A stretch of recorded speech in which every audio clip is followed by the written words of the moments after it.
देखो, as far as HP courts act is concern, दो चीजों का हमेशा ध्यान रखना है कि इस सब्जेक्ट से प्रीलिम्स में तो आएंगे सिर्फ 2 या 3 सवाल, मैक्सिमम 4, इससे ज्यादा नहीं आते हैं।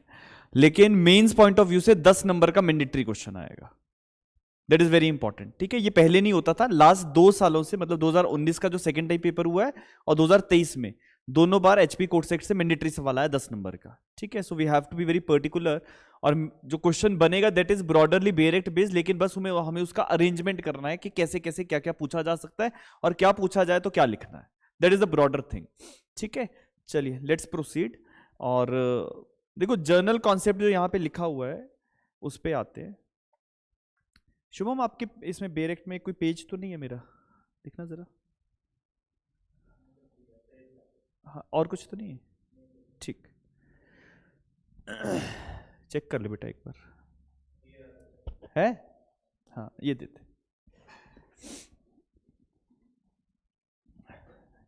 ये प्रीवियस ईयर पेपर्स में क्या क्या पूछा गया है एचपी कोर्ट सेक्ट्स में से, तो पहले मैं वो लिखवा देता हूँ, आप लिख लो that men's point of view से क्या क्या रेलेवेंट रहने वाला है। ठीक है, राइट डाउन।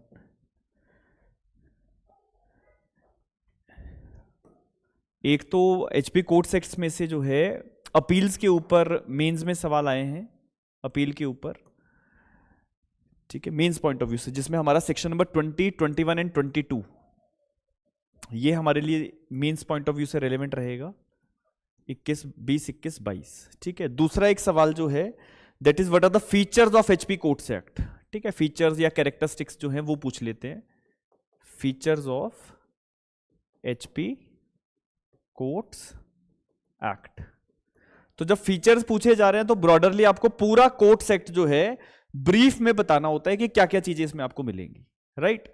तीसरा जो सवाल पूछा गया है that is provisions of HP courts act dealing with ADR. Provisions of HP courts act dealing with ADR. ADR means alternative dispute resolution. ठीक है, next one is what are the hierarchy and pecuniary jurisdiction of courts. Hierarchy and pecuniary jurisdiction of courts as per HP Courts Act। और एक सवाल जो है वो आप लिख लो, that is classes of courts.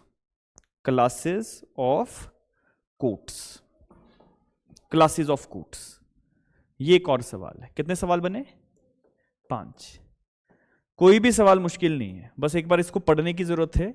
Once you are done with this particular subject तो आपको सारी चीजें लगेगा कि बहुत इजी सी हैं। ठीक है, नथिंग टेक्निकल। एमसीक्यू के पॉइंट ऑफ व्यू से एवरीथिंग इज इंपॉर्टेंट। जितने सेक्शन है सारे सेक्शन में जो कुछ लिखा है हर एक चीज, हर एक वर्ड इंपॉर्टेंट है। बिकॉज आपको आजकल के समय में they are asking you particular statement और फिर 2-4 चीजें पूछेंगे जिसमें कुछ वर्ड्स को ओमिट करेंगे, कुछ वर्ड इंसर्ट कर देंगे, जैसे एंड हटा देंगे और लगा देंगे। तो इन वर्ड्स का थोड़ा खास ध्यान, इन स्टेटमेंट्स का थोड़ा खास ध्यान हमें रखना है। राइट, ठीक है, चलो। और एक दूसरी चीज कि एचपी कोर्ट्स एक्ट है ना, तो स्टेट का पर्टिकुलर लॉ है, तो कॉन्स्टिट्यूशन में कहां पे लिखा है कि जी कोर्ट्स एक्ट को लेके जो है कौन लॉ बनाएगा? तो हमारी कॉन्करेंट लिस्ट में एंट्री नंबर 11 कैपिटल है। कॉन्करेंट लिस्ट में लिख लेना, कॉन्करेंट लिस्ट में एंट्री 11 कैपिटल है। ऐसे सवाल हिमाचल में पूछ लेते हैं, तो you should be ready with that. Concurrent list में एंट्री नंबर 11 कैपिटल ए। यहां पे आपको ये पॉइंट मिलेगा कि जो कोर्ट से रिलेटेड कोई भी लेजिस्लेशन है, जो कोर्ट सेक्ट होते हैं जिनमें टेरिटोरियल पेक्यूनरी जुरिस्डिक्शंस की बातें आती हैं, क्लासेस ऑफ कोर्ट्स की बात आएगी, अपील की बात आएगी, उसको लेके कानून कौन बना सकता है? तो state and centre both can make the law because it is in the concurrent list. लेकिन जनरली क्योंकि जुडिशरी में हम स्टेट जुडिशरी की जब बात करते हैं तो हाई कोर्ट्स रेगुलेट करता है, तो स्टेट गवर्नमेंट जनरली उसके ऊपर कानून बनाती है। तो स्टेट गवर्नमेंट का लॉ हमारे पास है, that is HP courts act 1976। HP courts act 1976। कोई भी लॉ जब हम पढ़ते हैं तो देखो दो डेट सबसे ज्यादा इंपॉर्टेंट होती हैं कि date of enactment and date of enforceability. Dates लिख लेना, ठीक है। दैट इज इट रिसीव्ड, लिख लेना, it received the assent of governor on, it received the assent of governor on, date लिखेंगे, it is 26th of May 1976, 26 मई 1976, 26th of May 1976 is the date on which who had given the assent, sorry, that is governor had given the assent to this particular act. Number 2 कि ये क्योंकि जितने भी हमारे हिमाचल के law बनते हैं वो ऑफिशियल गजट में पब्लिश होते हैं, तो ऑफिशियल गजट में जब पब्लिश हुआ था उसकी डेट भी इंपॉर्टेंट है, that is 4th of June, ठीक है, लिख लेना, it is published in official gazette, it is published in official gazette on 4th of June 1976, 4th of June 1976। फिर एक बड़ा इंपॉर्टेंट सवाल पूछा जाता है एमसीक्यू में खासकर कि जी फलाने लॉ में कितने सेक्शन, कितने चैप्टर या कितने पार्ट, ऐसा पूछ लेते हैं। तो यू शुड बी रेडी कि यहां पे हमारे पास 3 चैप्टर्स हैं, ठीक है, chapter 1, 2 and 3 in HP courts act we are having 3 chapters, ठीक है, और सेक्शंस आपको मिलेंगे 30 सेक्शंस मिल जाएंगे, 3 चैप्टर मिलेंगे। चैप्टर नंबर 1 जो है that is dealing with subordinate civil courts, dealing with subordinate civil courts. Chapter number 2 आपका जो है वो एपिलेट एंड रिविजनल जुरिस्डिक्शन की बात करेगा। Chapter number 2 appellate and revisional jurisdiction. और तीसरा जो है that is dealing with the supplementary provisions. तीसरा जो है सप्लीमेंट्री प्रोविजंस को लेके बनाया गया है, ठीक है, क्लियर।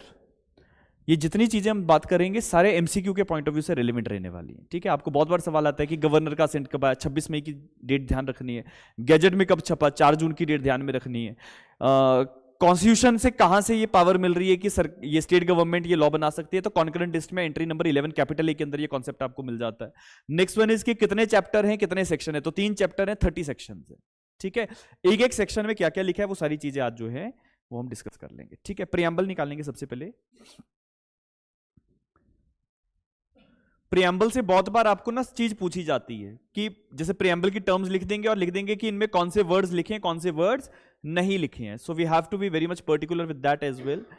अगर आप इसका प्रियम्बल देखोगे, शॉर्ट टाइटल अगर आप देखोगे तो लिखा है, क्या लिखा हुआ है, an act to enact a law relating to courts in Himachal Pradesh, ये लिखा,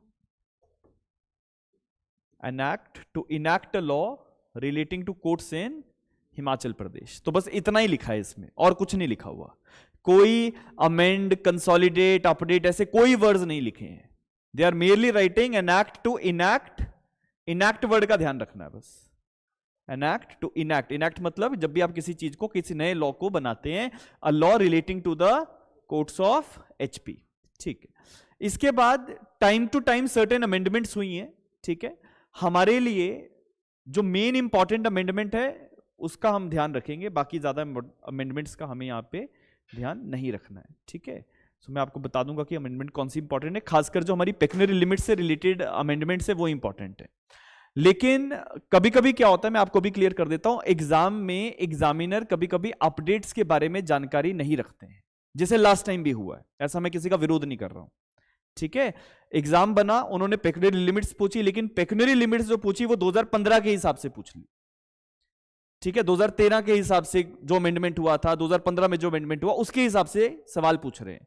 लेकिन 2022 में भी एक अपडेट आया था जो मैंने जनरली सभी लोगों को बता दिया था उस समय, लेकिन हमें इन चीजों का ध्यान रखना है, ठीक है। तो आपके लिए जो 2 अमेंडमेंट्स इंपॉर्टेंट रहेंगी, उसके लिए आप ये अमेंडमेंट्स का मतलब खास जो है ये लास्ट वाली है 2015 की अमेंडमेंट। कभी कभी सवाल पूछ लेते हैं कि ये अमेंडमेंट कब इनफोर्स में आई, तो 22 जनवरी 2015 की एक अमेंडमेंट है, इसका आपने ध्यान रखना है, एमसीक्यू में ऐसा सवाल पूछ सकते हैं। Not that much relevant but still by the fault of the examiner you should not suffer.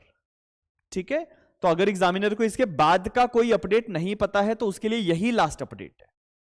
और कभी कभी एक सवाल पूछ लेते हैं कि एचपी कोर्ट्स एक्ट में पहला अमेंडमेंट कब हुआ था। ठीक है, तो पहला अमेंडमेंट जो है उसका भी आप ध्यान रखेंगे, इट वॉज इन 1980। ठीक है, ठीक है, HP act 10 of 1980 assented by the governor on 1980। तो 1980 में पहला अमेंडमेंट, 2015 में अमेंडमेंट यहां पे लास्ट लिखा हुआ है। उसके बाद एक हाई कोर्ट का नोटिफिकेशन आया जिससे पेक्यूनियरी लिमिट्स को इनहांस हमने किया है। 2015 की जो अमेंडमेंट है दैट इज ब्रॉडरली की सिविल जजेस के नाम में चेंज किया गया था। ठीक है, इस करके 2015 की जो जजमेंट ये अमेंडमेंट है दैट इज इंपॉर्टेंट। अब मैं आपको ये बता देता हूं कि यहां पे अमेंडमेंट हमारे पास 2015 का ये लास्ट। ठीक है, इसका आपने ध्यान रखना है। लेकिन ये 2015 की जो अमेंडमेंट है ये अभी सेक्शन नंबर 3 हम पढ़ेंगे ना, वहां पे आपको मिल जाएगा कि क्या क्या इसमें हुआ था। आ जाओ जरा डेफिनेशंस पार्ट पे आओ।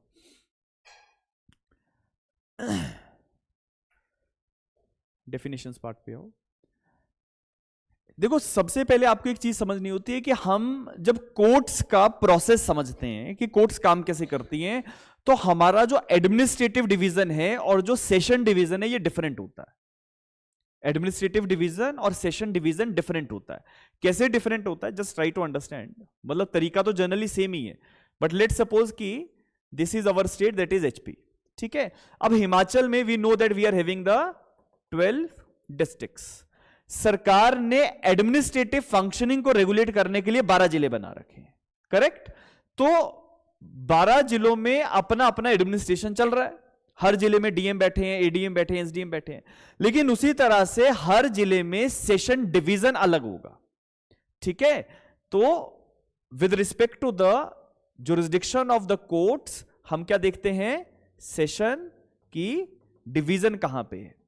नॉर्मली तरीका वही होता है कि जहां तक हमारे कांगड़ा जिले की जुरिस्डिक्शन है वहां तक कांगड़ा के डिस्ट्रिक्ट जज की डिवीजन बैठेगी, वहां तक इनका सेशन डिवीजन है। ठीक है, तो courts are being divided into sessions. ठीक है, डिवीजन, सॉरी। ठीक है, they are divided into divisions. यहां पे सबसे पहली चीज एक लिखी हुई है, सिविल डिस्ट्रिक्ट क्या होता है। ध्यान से पढ़ते जाएंगे डेफिनेशंस।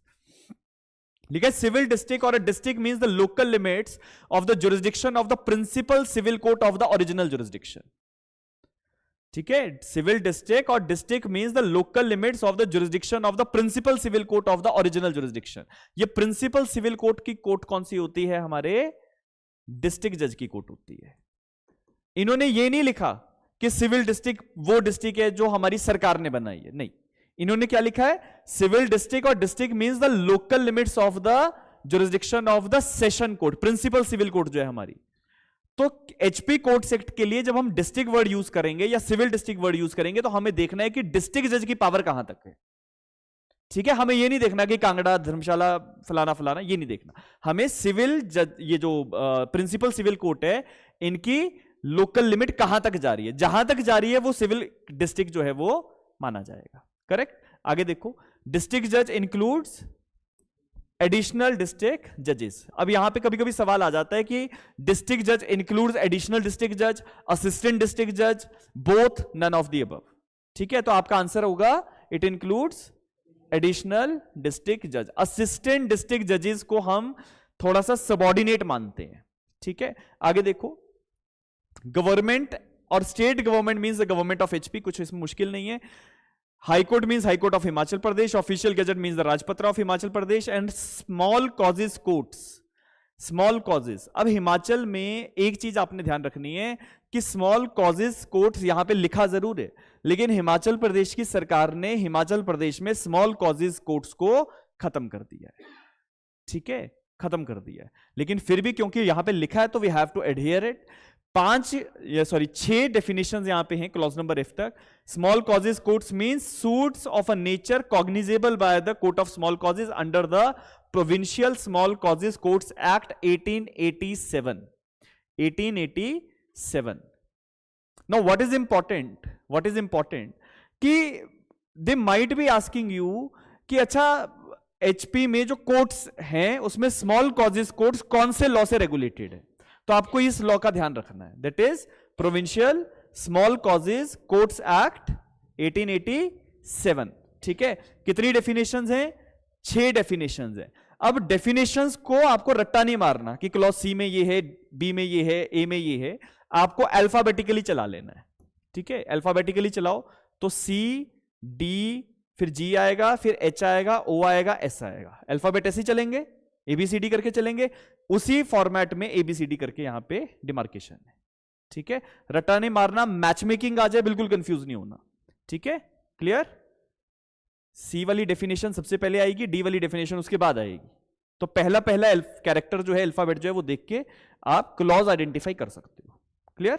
ये हर लॉ में यही टेक्निक है, अपार्ट फ्रॉम दोज लॉज जहां पे 1 2 3 4 करके डेफिनेशंस होती हैं, उनको छोड़ के जहां पे भी आपका एबीसीडी करके डेफिनेशन का क्लॉज आपको मिलता है, वहां पे कैरेक्टर जो भी डेफिनेशन है उसका फर्स्ट अल्फाबेट देख लो, वहां से पता लग जाएगा कि डेफिनेशन कौन से क्लॉज में फॉल कर सकती है। तो मैच मेकिंग के सवाल आ जाए तो गलती नहीं करनी।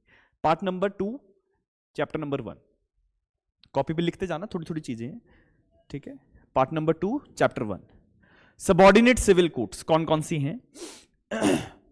देखो, हमारी स्मॉल कॉजेस कोर्ट्स को छोड़ के, ठीक है, besides the small causes courts established under the provincial small causes courts act 1887, in courts को छोड़ के और हमारी हाई कोर्ट को छोड़ के बाकी सारी कोर्ट्स जो हैं वो कैसी मानी जाएंगी? Subordinate court. लिखा हुआ है besides the court of small causes under the provincial small causes courts act 1887 and the court established under any other enactment for a time being in force, the following are the subordinate civil courts, जिसमें court of district जज, court of senior civil जज and the court of civil जज, ये 3 courts हमारे पास subordination में रहती है। 2015 की जो अमेंडमेंट हुई है वो यहां पे हुई है। यहां पे क्या अमेंडमेंट है कि पहले कोर्ट ऑफ सिविल जज को जो है सिविल जज जूनियर डिवीजन के नाम से डिनोट करते थे, सिविल जज जूनियर डिवीजन। तो इन्होंने कहा कि जनाब हमें जूनियर डिवीजन मत बोलो, ठीक है, जूनियर का मतलब छोटा जज लगता है, तो इन्होंने 2015 में अमेंडमेंट किया और जूनियर डिवीजन वर्ड्स यहां से ओमिट कर दिए। ठीक है, कॉपी पे एक लाइन लिख लेना, that the subordinate civil courts are, 1 2 3 करके लिख लो ये, the subordinate civil courts are number 1 that is district judge, number 2 civil judge, senior civil जज है ना, सीनियर सिविल जज या सिविल जज सीनियर डिवीजन हम इनको कहते हैं, सीनियर सिविल जज, एंड नंबर 3 इज सिविल जजेस, नंबर 3 इज सिविल जजेस। ठीक है, अब यहां पे जो लास्ट में हमने सिविल जज लिखा, आप एक चीज यहां पे लिख लेना नोट करके, that earlier prior to the amendment of 2015, earlier prior to the amendment of 2015, such judges were denoted as civil judge junior division, such judges were denoted as civil judge junior division, but subsequently after the amendment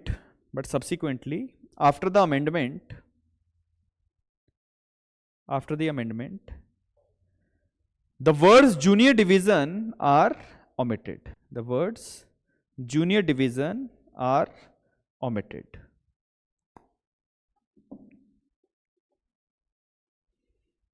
clear? ठीक है, next आपका जो section है, section number 4, वो civil district आपको बताता है कि सिविल डिस्ट्रिक्ट कैसे पता लगेगी। ठीक है, आ जाओ, सिविल डिस्ट्रिक्ट। सिविल डिस्ट्रिक्ट के लिए जनरली देखो हमारी स्टेट गवर्नमेंट बताती है कि सिविल डिस्ट्रिक्ट कैसे कैसे पता लगेगा। आपको लिखा for the purpose of this act the state government, underline कर लेना, स्टेट गवर्नमेंट। एमसीक्यू यहां से कैसे पूछे जाते हैं, क्योंकि देखो यहां पे ज्यादातर चीजें हाई कोर्ट के कंट्रोल में भी रहेंगी और कुछ चीजें स्टेट गवर्नमेंट के कंट्रोल में रहेंगी. So examiner will be asking you the question कि अच्छा सिविल डिस्ट्रिक्ट कौन एस्टेब्लिश, कौन बताएगा कि कहां पे है. ठीक है, तो यहां पे लिखा हुआ है for the purpose of this act the state government by notification divide Himachal Pradesh into civil district. और सिविल डिस्ट्रिक्ट क्या होती है, क्या होती है, जहां पे प्रिंसिपल सिविल जज की जुरिस्डिक्शन होती है, वो सिविल डिस्ट्रिक्ट होता है. Section number 2 clause number A में लिखा हुआ है. ठीक है, तो कौन कौन डिवाइड करेगा हिमाचल को सिविल डिस्ट्रिक्ट्स में, हाई कोर्ट करेगा या स्टेट गवर्नमेंट करेगा, state government. And they may alter the limits and number of these districts and may determine the headquarter of each district for the purpose of locating the administrative offices of the district जजेस. क्या इसका मायने है कि जैसे हमारी हिमाचल सरकार ने क्या किया, कहा कि जी हमारे पास 12 सिविल डिस्ट्रिक्ट्स होंगी. हम दूसरी डिस्ट्रिक्ट की बात नहीं कर रहे, हम कोर्ट वाली जो डिस्ट्रिक्ट्स हैं जिनको सिविल डिस्ट्रिक्ट कहा जाता है उसकी बात कर रहे हैं. तो state government will divide Himachal Pradesh in several districts. ये बढ़ा भी सकते हैं, कम भी कर सकते हैं. ठीक है, बढ़ा भी सकते हैं, कम भी कर सकते हैं. जैसे लेट सपोज कि इनको लगता है कि नूरपुर को पुलिस डिस्ट्रिक्ट बना दिया है तो नूरपुर को सिविल डिस्ट्रिक्ट भी बना दो. तो अगर नूरपुर सिविल डिस्ट्रिक्ट बन गया तो वो वहां पे सेशन जज साहब बैठना शुरू हो जाएंगे. लेकिन जब तक नूरपुर ये सिविल डिस्ट्रिक्ट नहीं बनेगा तो वहां पे सेशन जज नहीं बैठेंगे. ठीक है, दूसरी चीज कि जो भी सिविल डिस्ट्रिक्ट है उसका एक हेडक्वार्टर बनेगा. तो जैसे हमारा कांगड़ा जो है वो एक सिविल डिस्ट्रिक्ट है, तो सिविल डिस्ट्रिक्ट में सेशन जज साहब जो है वो प्रिंसिपल सिविल कोर्ट की कुर्सी पे बैठते हैं. करेक्ट. सेशन जज साहब का हेडक्वार्टर कहां पे है, धर्मशाला में. ठीक है, जहां आप बैठे हैं. ठीक है जी, so this is the point. तो आपको यहां से 2 सवाल बन जाते हैं.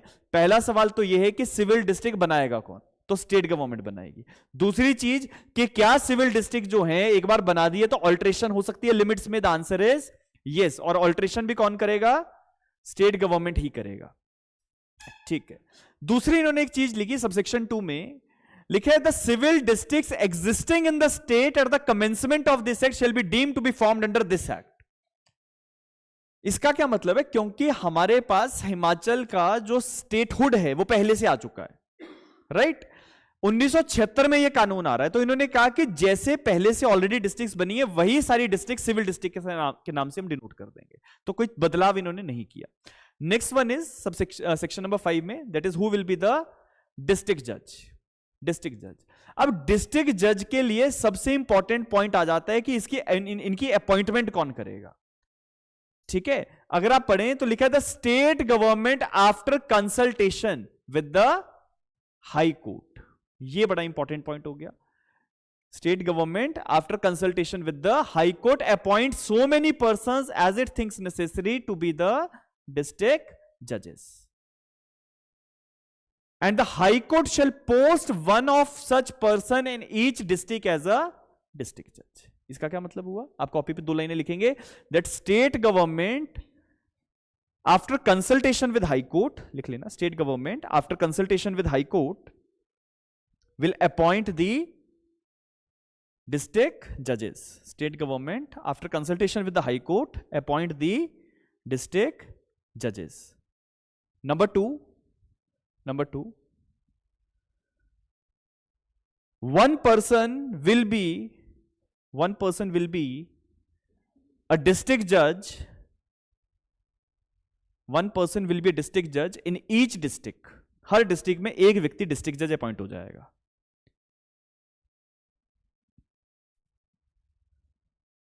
Next, the high court, third point बनेगा, the high court will provide post to such persons. High Court will provide posts to such person. Posting कौन करेगा, हाई कोर्ट करेगा. अपॉइंटमेंट कौन करेगा, state with consultation with high court. ठीक है. और मान लीजिए कि हमारे पास, हमें लगता है कि अभी proper adequate number of district जज नहीं है, तो एक व्यक्ति 2 जिलों का, मतलब 2 सिविल डिस्ट्रिक्ट्स का डिस्ट्रिक्ट जज अपॉइंट हो सकता है. इसके नेक्स्ट पॉइंट में आ जाता है, provided that the same person may, if the high court thinks fit, appointed to be the DJ of 2 or more districts. तो लिख लेना, one person या one district judge can be appointed, one district judge can be appointed for 2 or more districts. District मतलब civil district. Clear? Is it clear? इसमें भी बार बार पूछना नहीं पड़ना चाहिए, ठीक है, कुछ मुश्किल नहीं है, ठीक है। सेक्शन नंबर 6 हेडिंग बना लोगे, एडिशनल डिस्ट्रिक्ट जज। एडिशनल डिस्ट्रिक्ट जज, देखो एडीजे जो होते हैं, एडीजे के पास पावर उतनी ही है जितनी किसके पास है, डीजे के पास है, बराबर पावर है। लेकिन एडिशनल डिस्ट्रिक्ट जजेस के लिए सेक्शन नंबर 6 एक चीज कहता है, लिखा है where the business pending before the district जज। बिजनेस का मतलब काम, ठीक है, काम। So where the business pending before the district जज requires the add of additional जजेस for its speedy disposal, the state government may, after consultation with the High Court, appoint such ADJs as may be necessary। क्योंकि हमें ADJ की जरूरत नहीं थी, क्योंकि आप लोगों ने अभी अभी हिरारिकी पढ़ी तो क्लासेस ऑफ कोर्ट में सिविल जज सीनियर डिवीजन और प्रिंसिपल सिविल कोर्ट की बात है, राइट। हमें ADJ की जरूरत नहीं थी, लेकिन क्योंकि काम ज्यादा है तो डिस्ट्रिक्ट जज अकेले कुछ नहीं कर पाएंगे, तो इनको काम बांटने के लिए हमने क्या कर दिया, एडीजे की अपॉइंटमेंट्स कर दी। और एडीजे की अपॉइंटमेंट भी कौन करेगा, state government after consultation with the high court. लिख लेना, द एडिशनल डिस्ट्रिक्ट जजेस विल बी अपॉइंटेड। पर्पस क्या है, यस एवरीवन, पर्पस क्या है, to provide aid to the district जज, with the purpose to provide aid to district judge for the speedy disposal,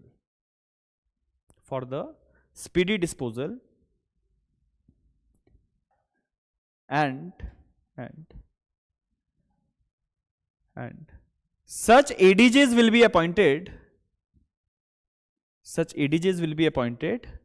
by state government after consultation with High Court।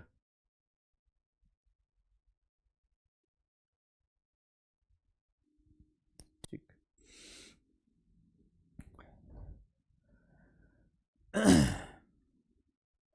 देखो अब सवाल उठा कि एडीजे काम क्या करेंगे, तो इनको काम कौन देगा, कौन काम देगा इनको, हाई कोर्ट और डिस्ट्रिक्ट जज, क्योंकि ये डिस्ट्रिक्ट जज के एड के लिए आए हैं ना, तो डिस्ट्रिक्ट जज इनको काम बांटेंगे। लिखा हुआ है N ADJ so appointed shell discharge the functions of the district जज, shell discharge any functions of the district जज। तो जो काम डिस्ट्रिक्ट जज करते हैं वही काम कौन करेंगे, एडिशनल डिस्ट्रिक्ट जज, which the high court or the district जज में असाइन टू हिम। काम आपने वही करना है जो डीजे करते हैं, लेकिन आपको काम सौंपेगा कौन, तो या तो डीजे साहब सौंपेंगे या हाई कोर्ट से काम आएगा। लिख लेंगे, the एडीजेस will discharge those functions, yes ADJ will discharge functions like the district judge, ADJ will discharge functions like a district judge, and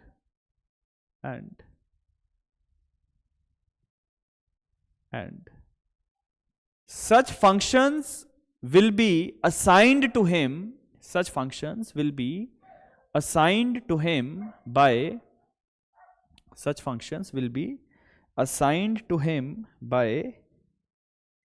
by district judge or high court,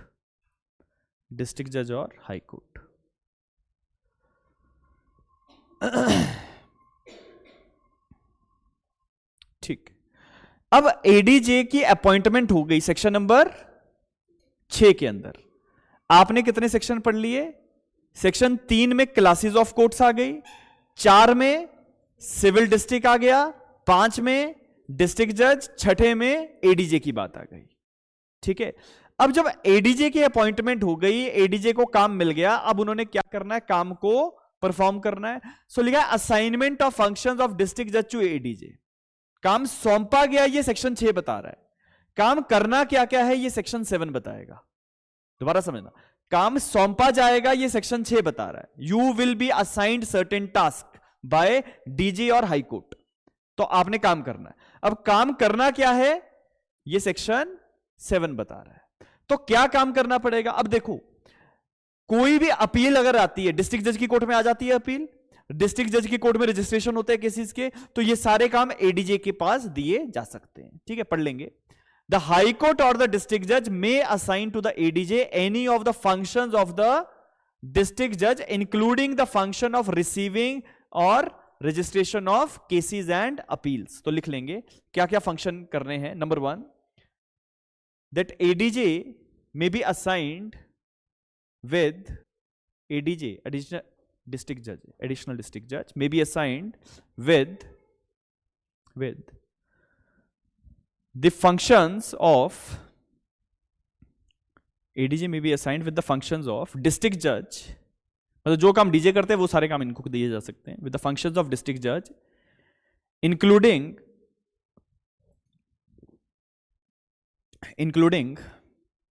functions of receiving and registration of cases, including functions of receiving and registration of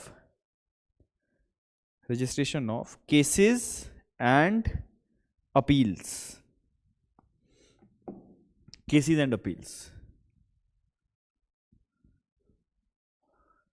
और जितना काम ADJ को दिया जाएगा ये उसी power के साथ वो काम करेंगे जिस पावर के साथ डिस्ट्रिक्ट जज काम करते हैं। ठीक है, पावर्स में कोई कॉम्प्रोमाइज नहीं हो रहा, लिखा है which but for such assignment of function could be instituted in the court of district. जो काम आप डिस्ट्रिक्ट जज की कोर्ट में कर सकते थे वो अब एडीजे को दे दिए गए, तो एडीजे साहब काम करेंगे। करेक्ट। आगे लिखा है and in discharge of those functions the ADJ shell notwithstanding anything contained in this act, underline करेंगे, exercise same powers as of a district जज। तो लिख लेना कॉपी पे भी, दैट डिस्ट्रिक्ट जज will have same powers as that of a district जज। ADJ sorry है ना, एडिशनल डिस्ट्रिक्ट जज will have same powers, ADJ will have same powers as there are available to district जज। Return everyone? ठीक है। Section number 8 civil जजेस की बात कर रहा है। Section number 8 dealing with civil जजेस।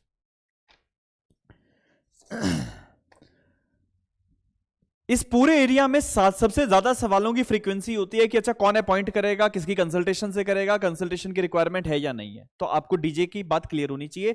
सिविल जज के लिए सेक्शन नंबर 8 कह रहा है the state government may from time to time after consultation with the high court fix number of civil जजेस टू बी अपॉइंटेड। अब ये जब सिविल जजेस इन्होंने लिख दिए तो हमें जब सिविल जजेस की अपॉइंटमेंट करनी है वी कैन प्रोसीड, और अपॉइंटमेंट करेगा state government with consultation with high court. ऐसा क्यों है भैया? क्योंकि आज अगर नोटिफिकेशन निकला, किसने निकाला? स्टेट गवर्नमेंट ने। लेकिन नोटिफिकेशन निकालने के बाद एग्जाम होगा, कौन लेगा? स्टेट गवर्नमेंट लेगा। HP public service commission is a body which is regulated by state, right. उसके बाद अगर सिलेक्शन होता है, पास हो जाते हो, इंटरव्यू कौन लेगा? High court. और हाई कोर्ट और स्टेट का कोलैबोरेशन चल रहा है, तो कंसल्टेशन साथ में होगी कि किसको अपॉइंट करना है, किसको नहीं करना है। किसी का अगर एलिजिबिलिटी क्राइटेरिया मीट नहीं हो रहा उसको नहीं करेंगे, किसी के डॉक्यूमेंट सही नहीं है उसको नहीं करेंगे, बेशक पास हो गए। ठीक है, इसीलिए दोनों अथॉरिटीज की जो कॉन्करेंस है वो चाहिए होती है, तो इसीलिए लिखा state government after consultation with high court. ये हमेशा ध्यान में रखना। आगे लिखा है सेक्शन नंबर 9 में कि district court to be the principal civil court of original jurisdiction. जो हमारे जिले के जिलाधीश होंगे या जिला न्यायाधीश आप जिनको कहेंगे, उनको हम क्या नाम से डिनोट कर देंगे? That is principal civil court. Principal civil court मतलब सिविल केसेस में ये सबसे सीनियर जज है लोअर जुडिशरी में। डिस्ट्रिक्ट जज will be said to be the, district court will be called to be the principal civil court of original jurisdiction. लिखा हुआ the court of a district जज shall be deemed to be the district court or the principal civil court of the original jurisdiction. क्या फर्क है district जज और principal civil court में?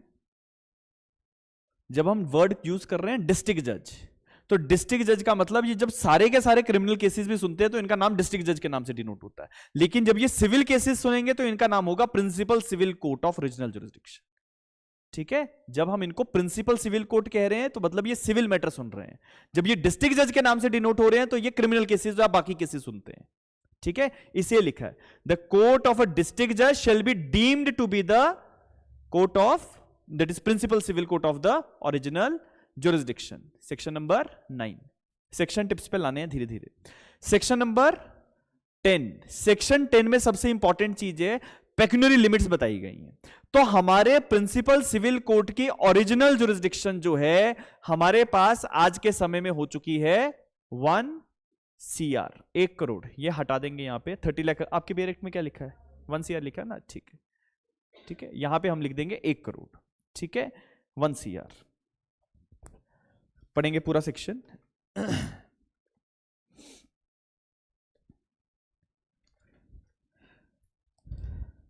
ठीक है, 17/10/2022 की डेट आपके बेरेक्ट में मैंने लिखवा रखी है, तो 17/10/2022। ठीक है, इस डेट को एक HP हाई कोर्ट की तरफ से नोटिफिकेशन आया था जिसमें उन्होंने कहा था कि पेक्यूनियरी लिमिट जो है डिस्ट्रिक्ट जज की वो 1 करोड़ तक जाएंगी अब। ठीक है, तो हम पढ़ लेते हैं। Save as otherwise provided by any law for a time being in force. इसको अंडरलाइन कर लो। अगर किसी कानून में कुछ विपरीत लिखा है तो वो कानून प्रिवेल करेगा। सेव एज, सेविंग क्लॉज है ना, save as otherwise provided in any other law for a time being in force.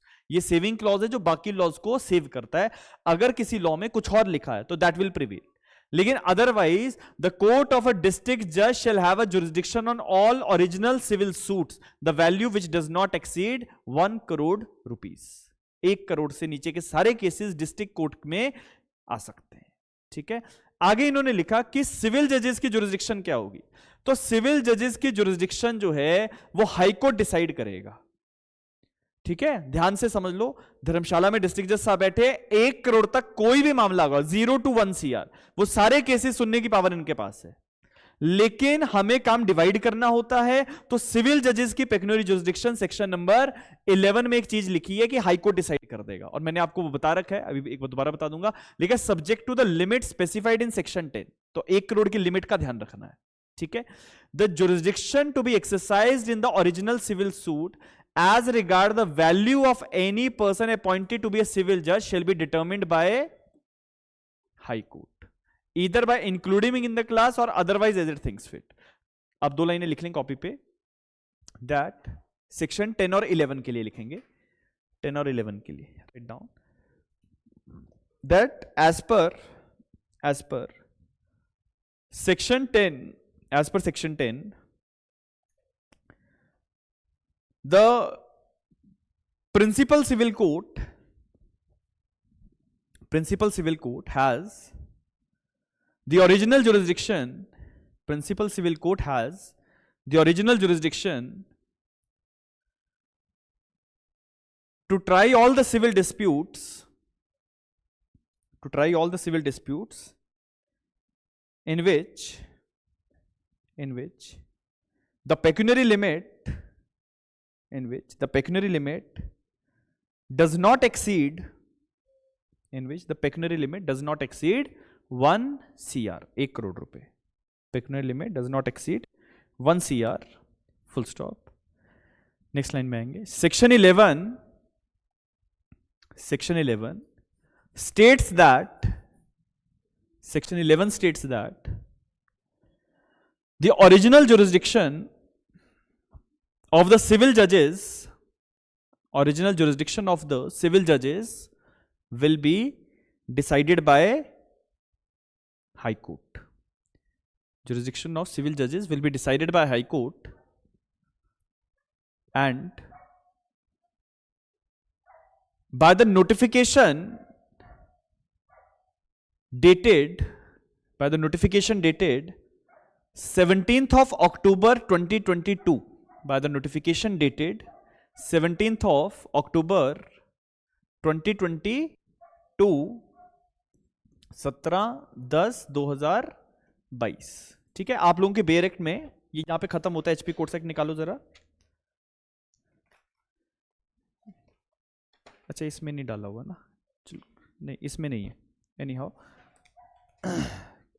मैंने आपको शॉर्ट नोट्स में दिया ना, उसमें आपको मिल जाएगा, है ना, शॉर्ट नोट्स दिए उसमें मिल जाएगा, जहां पे वो नोटिफिकेशन मैंने एचपी कोर्स एक्ट के नोट्स के आगे डाल रखा है, ठीक है, वहां से आप देख लेना, ठीक है। तो by the notification dated 17th October 2022 the high court had fixed the pecuniary limits, high court had fixed the pecuniary limits, that is, ऐसे लिख लेना, फॉर सिविल जजेस it is up to 30 lakhs, for civil judges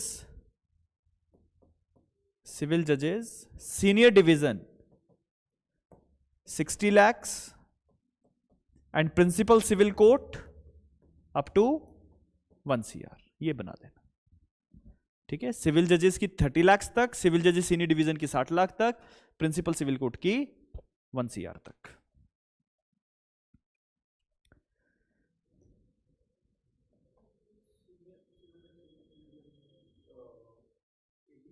नहीं, ADJ से नीचे हैं ये, ठीक है, सिविल जज सीनियर डिवीजन एडीजे से नीचे, एडीजे इनके ऊपर आते हैं और इनके बराबर होते हैं। एडीजे के पास 1 CR की रहेगी क्योंकि उनके पास बराबर पावर है जितनी डिस्ट्रिक्ट जज की है, ठीक है। आगे आ जाओ, section number 12, local limits of jurisdiction. ये सेक्शन नंबर 12 जो है ये पेक्यूनरी लिमिट्स की बात करता है, लोकल लिमिट्स की बात कर रहा है ना, लोकल लिमिट्स ऑफ जुरिस्डिक्शन। तो सेक्शन 12 के साइड पे लिख लेना, it is dealing with the pecuniary, sorry territorial jurisdictions, ठीक है, टेरिटोरियल लिमिट्स की बात कर रहा है section number 12, local limits of jurisdiction. लिख लिया साइड पे, क्या लिखा, टेरिटोरियल जुरिस्डिक्शन। और सेक्शन नंबर 10 और 11 के बीच में क्या लिखा, पेक्यूनरी जुरिस्डिक्शन, डायरेक्ट पे लिख लेना, 10 और 11 को मार्क करके लिख लेना, ये पेक्यूनरी लिमिट्स की बात कर रहे हैं, क्योंकि आपको पता है ना जुरिस्डिक्शन 3 तरह की होती है, हाँ। और सब्जेक्ट मैटर से हमें यहां पे रिलेट नहीं करना, क्योंकि सब्जेक्ट मैटर तो सिविल मैटर ही है, सिविल डिस्प्यूट है। टेरिटोरियल जुरिस्डिक्शन आ जाएगी आपकी सेक्शन नंबर 12 के अंदर, पेक्यूनरी लिमिट आ जाएगी सेक्शन नंबर 10 और 11 के अंदर। लिखा है the local limits of the jurisdiction of the civil जज shall be such as high court में डिफाइन। सिविल जज की जुरिस्डिक्शन कितनी होगी या हाई कोर्ट डिफाइन करता है, स्टेट नहीं डिफाइन करेगा, लिख लो, ठीक है। High court will define the jurisdiction of civil जजेस।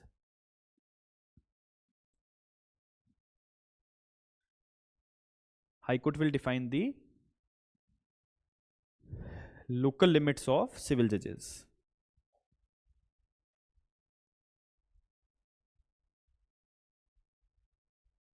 ठीक है, आगे इन्होंने लिखा where the high court post a civil जज to a district, the local limits of district shall in the absence of any other direction be deem to be the local limits of his jurisdiction. एक line लिखवाता हूं फिर समझा देता हूं, right down, that if the subordinate जज, if the subordinate judge is appointed या posted, is posted in a particular district, then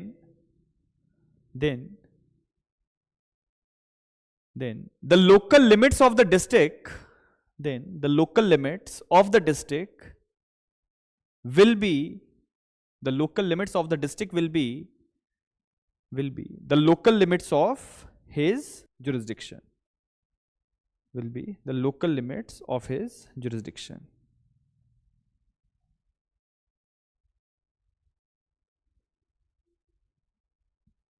clear, ठीक है। सेक्शन नंबर 13 में आओ। सेक्शन 13 वैसे तो रिडंडेंट है क्योंकि स्मॉल कॉजेस कोर्ट से खत्म हो गई, लेकिन शायद एग्जामिनर को इसकी जानकारी ना हो, ठीक है, क्योंकि हमें नहीं पता कि पेपर कहां से बन के आएगा, हिमाचल में बनेगा, बाहर बनेगा, कहां से बनेगा।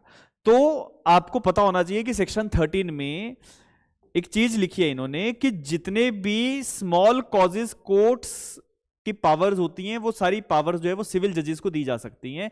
एक बार पढ़ो क्या लिखा हुआ, लिखा था high court may by notification in the official gazette within the such local limits as it confer upon a civil judge, the jurisdiction of a judge of a court of small causes under the Provincial Small Causes Courts Act 1887 for the trial of suits cognizable by the courts up to the value not exceeding 2000 rupees. इस pecuniary limit को underline कर लो. And if it thinks it, it may withdraw any such jurisdiction so conferred. क्या मतलब है इसका, ध्यान से समझना कि जो हमारा provincial small causes courts act है, इसके अंदर स्मॉल कॉजेस कोर्ट्स बनाई जाती हैं, एस्टैब्लिश की जाती हैं. तो वैसे तो जितने भी स्मॉल कॉजेस के मैटर्स हैं जिसमें छोटा मोटा पैसे का लेन देन का मामला है, तो वो वही वाली कोर्ट्स देखती हैं. लेकिन अगर हमारी को हाई कोर्ट एक नोटिफिकेशन पास कर दे कि स्मॉल कॉजेस कोर्ट्स के जो मैटर हैं वो हमारे सिविल जज सुन लेंगे, अगर उसकी पेक्यूनरी लिमिट 2000 से कम है, तो सिविल जज को ये पावर दी भी जा सकती है और सिविल जज से ये पावर विड्रॉ भी की जा सकती है. लिख लेंगे, right down that high court में कॉन्फर का मतलब होता है कुछ देना. हाई कोर्ट में कॉन्फर टू द सिविल जजेस, हाई कोर्ट में कॉन्फर टू द सिविल जजेस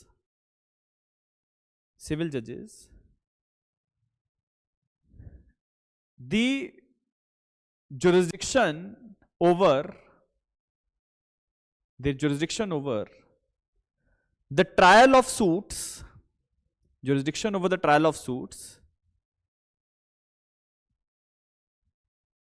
which were cognizable by small causes courts,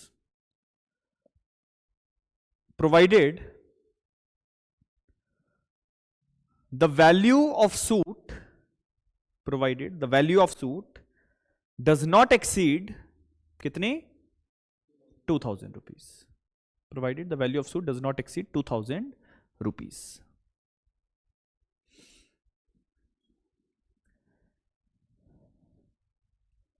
ठीक है, समझे नहीं समझे, क्या समझे? मान लो मैं स्मॉल कॉजेस कोर्ट्स हूं, आप सिविल जज हो, तो मुझे स्मॉल कॉजेस कोर्ट्स के जितने भी स्मॉल कॉजेस के मैटर्स हैं वो मुझे देखने थे, लेकिन मेरी पावर हाई कोर्ट ने कहां दे दी? आपके पास. आप सिविल जज थे, आपके पास चलेगी, लेकिन कौन से केसेस में जाएगी? जिसमें value of the suit is less than 2000 rupees, तो वहां पे आप ये ट्रांसफर कर सकते हैं. और अगर मान लो मेरी पावर आपको दे दी है, तो आप केस सुनोगे provided value of the suit is less than 2000, और आपसे वो पावर विड्रॉ करनी है तो भी हाई कोर्ट ही करेगा. ठीक है, बड़ा बेसिक सी चीज है. सेक्शन नंबर 14, सबसे ज्यादा सवाल सेक्शन 14 से एमसीक्यू में पूछे जाते हैं. मतलब सबसे ज्यादा क्या मतलब, 2 ही सवाल आने, उसमें से एक यहां से आ जाता है. ठीक है, ऐसा ही मामला है. जब आपने आज सुबह नोटिफिकेशन देखा तो आपको कैसा लगा?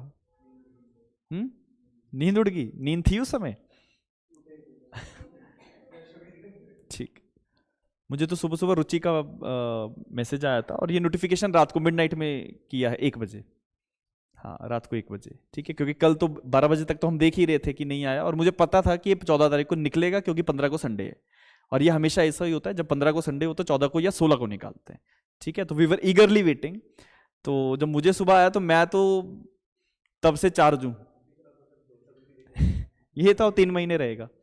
मेरी छुट्टी कैंसिल हो गई, मैं छुट्टी पे जा रहा था 10 दिन की. ठीक है, तो वो था ना, जब जंग आ जाए तो फौजियों की छुट्टी कैंसिल हो जाती है. ठीक है, तो आप भी फौजी हो सर, बेशक आप अभी वो ट्रेनिंग पीरियड में हो, लेकिन जंग के लिए आपको बुलाया जाएगा. ठीक है जी, और जो तैयार हैं वो जंग के लिए बिल्कुल तैयार हो जाओ. ठीक है ना. चलिए, सेक्शन नंबर 14. हमारा काम तो कमांडिंग ऑफिसर वाला है ना. ठीक है, राइट. पढ़ेंगे. The high court may by general or special order and subject to the provisions of any other law for a time being in force authorize any civil judge to take cognizance or any district judge to transfer to such civil judge under his control any proceeding or class of proceedings specified in Indian Succession Act, Guardians and Wards Act, Provincial Insolvency Act. क्या मायने हैं इसके? इसके मायने समझने आप. ठीक है, मैं आपको 3 पॉइंटर्स दूंगा इसमें, ताकि आप इसको अच्छे से समझ लें. देखो, पहला पॉइंट आप लिखो, that high court may, points लिखेंगे, मैं फिर समझा दूंगा सारी चीज, पॉइंट्स लिखेंगे. Number 1 is high court may by general or special order, high court may general or special order authorize any civil जज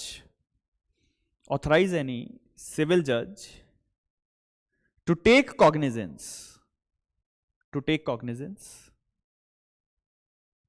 and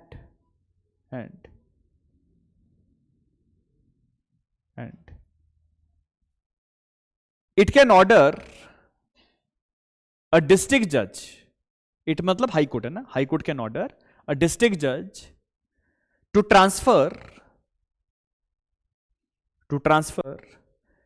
such cases to civil judge, transfer such cases to civil judge if the case is under Indian Succession Act, if the case is under Indian Succession Act 1925, Guardians and Wards Act 1890, Guardians and Wards Act 1890, and third one is Provincial Insolvency Act 1920, Provincial Insolvency Act 1920.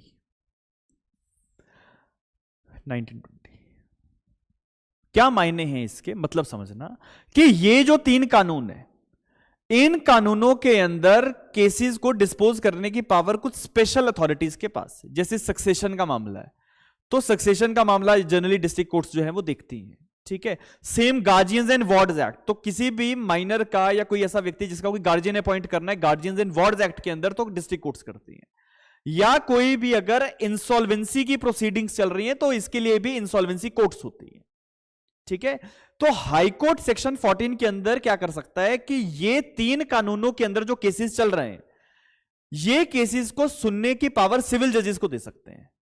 वैसे civil जजेस नहीं सुनेंगे, लेकिन civil जजेस को हमने journal या special order बना के ये पावर दे दी कि अब से ये केसेस आप भी सुन सकते हो, तो सिविल जज को पावर मिल गई। या हम डिस्ट्रिक्ट जज को डायरेक्शन दे देंगे कि आपकी कोर्ट में जो केस पेंडिंग है इन तीनों लॉ के अंदर, वो आप कहां ट्रांसफर कर सकते हो, सिविल जज के पास।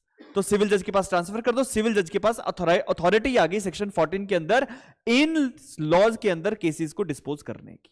ये मतलब है इसका, समझ में आया नहीं आया, यस और नो, ठीक है। कुछ भी टेक्निकल नहीं है, बस इन 3 लॉ का नाम ध्यान रखना है और इसका एक्ट नंबर तीनों का एक्ट नंबर, क्योंकि एग्जाम में पूछ लेते कि जी सक्सेशन एक्ट कब का है, तो 1925 का, इंसॉल्वेंसी एक्ट कब का है, 1920 का, और गार्जियंस एंड वार्ड्स एक्ट 1890 का।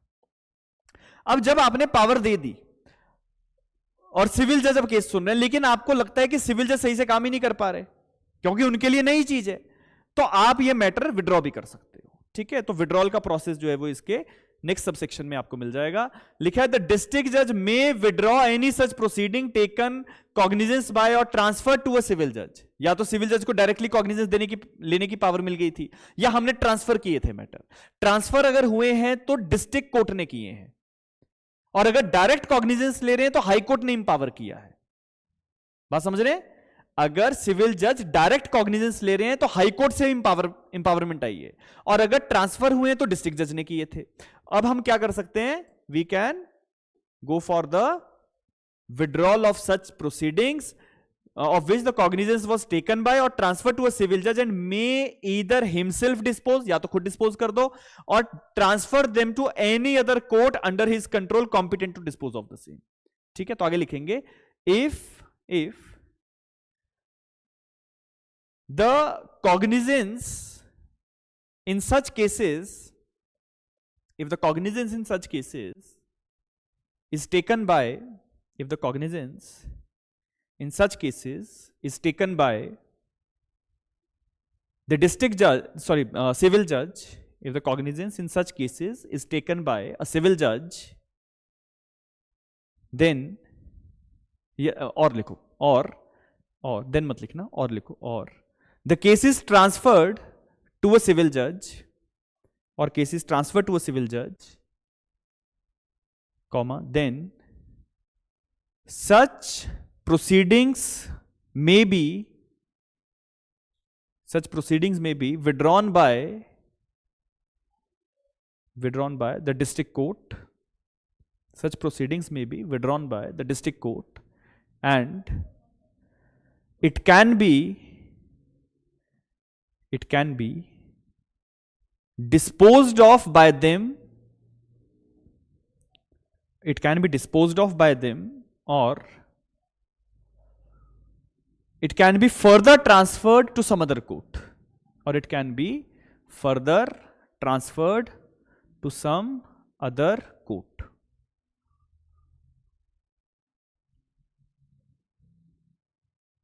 चलिए नेक्स्ट सबसेक्शन, सबसेक्शन 3 लिखा है प्रोसीडिंग्स टेकन कॉग्निजेंस बाय और ट्रांसफर टू अ सिविल जजेस shell be disposed of by him subject to the rules applicable to like proceedings in the court of district जज। क्या मतलब हुआ कि जो केसेस सिविल जजेस को हमने ट्रांसफर किए इन 3 लॉ के अंदर, तो सिविल जज के पास वो सारी पावर है जिस तरीके से डिस्ट्रिक्ट जज केस को डिस्पोज करते हैं। ठीक है, सेम वैसे ही करना है, तो सारी प्रोसीडिंग्स जो है आप अंडरटेक करोगे, ये मतलब है इसका। एक लाइन लिख लो, that if the cases, if such cases are transferred to civil judges, if such cases are transferred to civil judges, or if such cases are transferred to civil judges, or the cognizance is taken by the civil judges, or the cognizance is taken by the civil judges, then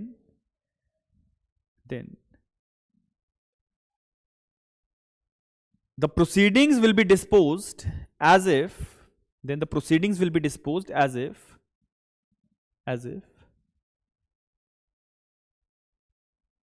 the cases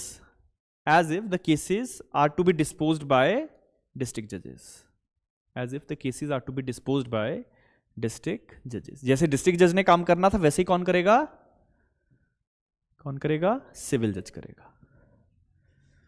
section number 15, last year यहां से सवाल आया था, section number 15 से, place of sitting. Place of sitting क्या है कि देखो, प्लेस ऑफ सिटिंग क्या है कि हमारे सिविल जजेस हैं, है ना, तो सिविल जज कोर्ट कहां पे लगाएंगे, कचहरी में लगाएंगे, आप यही सोचते हैं, लेकिन जहां सिविल जज बैठ जाए वहीं अदालत शुरू हो सकती है। ठीक है, अपना बोरिया बिस्तरा लेके चले जाओ कहीं पे भी अपने इलाके में। अब आपको एक तहसील आपके अंडर है, ठीक है, तो उस तहसील में आपको कहीं पे भी जाके मुझे लगता है आज कोर्ट लगानी है तो लगा दो। हाँ, तो ले जाएंगे, जज हैं आप, है ना, खुद थोड़ी उठाना है। सेक्शन नंबर 15 इसको अलाउ करता है, लिखा है the high court may fix place or places at which any court under this act is to be held. पहला पॉइंट क्या कह रहा है, कौन फिक्स करेगा जगह कहां पे कोर्ट लगेगी, हाई कोर्ट, तो हाई कोर्ट को अंडरलाइन करो, प्लेस और प्लेसेस वर्ड को अंडरलाइन करो। High court may fix place or places where the court is to be held. ठीक है, आगे इन्होंने लिखा the place or places so fixed may be beyond the local limits of the jurisdiction of the court. It may be beyond the local limits of the jurisdiction of court. बड़ी important बात है ये, क्योंकि साधारण तरीके से हम ये समझते हैं कि हमारा कंट्रोल हमारे लोकल लिमिट के अंदर है, यही समझते हैं हम कि अगर हम धर्मशाला में अपॉइंट हुए हैं तो धर्मशाला के अंदर जो तो एरिया आएगा वो हमारा है। लेकिन अगर हाईकोर्ट आपको अलाउ कर दे तो कोई ऐसी जगह भी हो सकती है जो आपकी लोकल लिमिट के बियॉन्ड हो, है ना, जो लोकल लिमिट के बियॉन्ड हो। ठीक है, इसको मार्क करो, स्टार लगा दो। क्या हो गया, कुछ नहीं हुआ, लिखो। ठीक है, write down that high court will fix the place or places, high court will fix the place or places where the court is to be held, place or places where the court is to be held, and such places may be beyond the local limits, such places may be beyond the local limits of the jurisdiction of the court,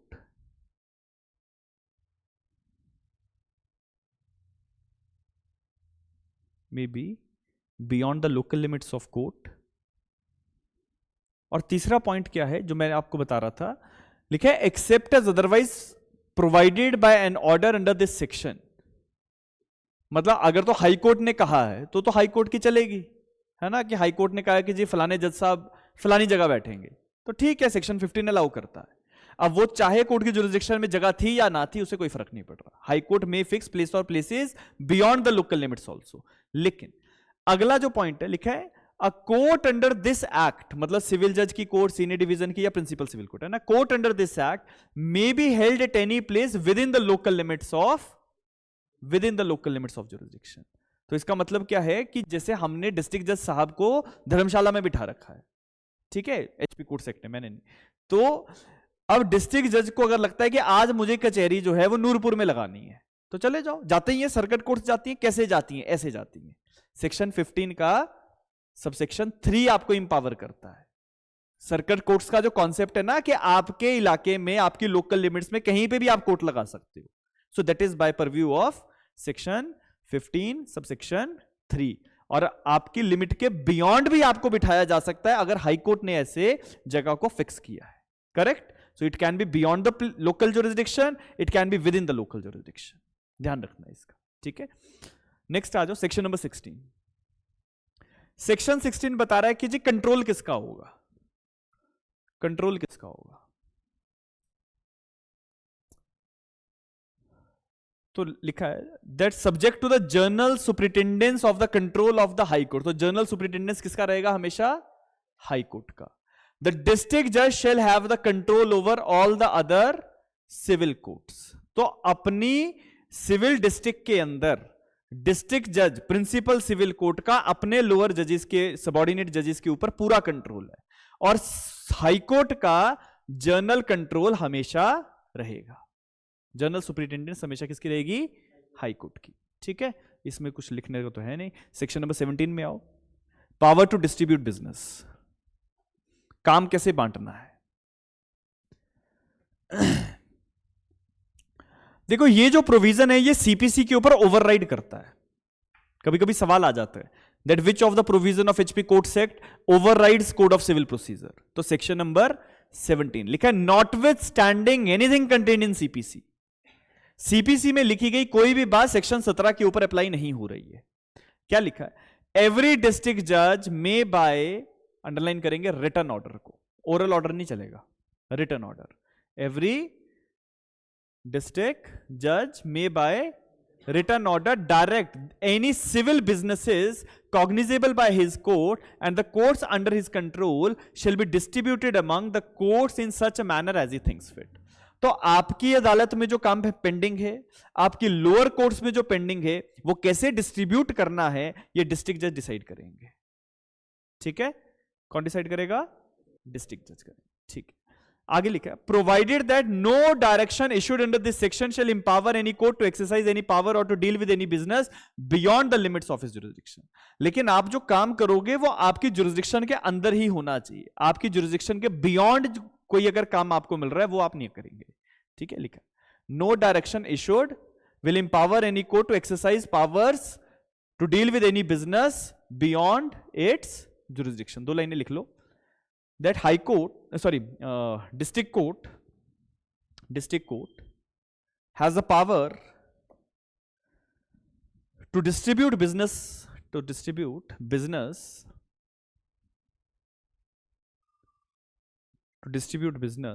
as per section 17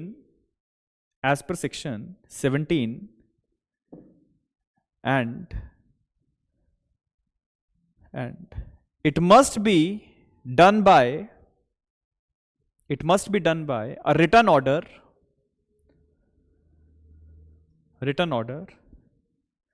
by which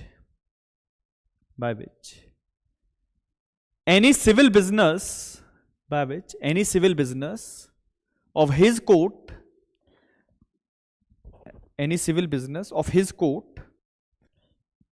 as well as the subordinate courts under his control is to be distributed among such courts but next line में लिखेंगे among such courts, full stop. Next line में लिखेंगे but it cannot empower any court, but it cannot empower any court to exercise the powers beyond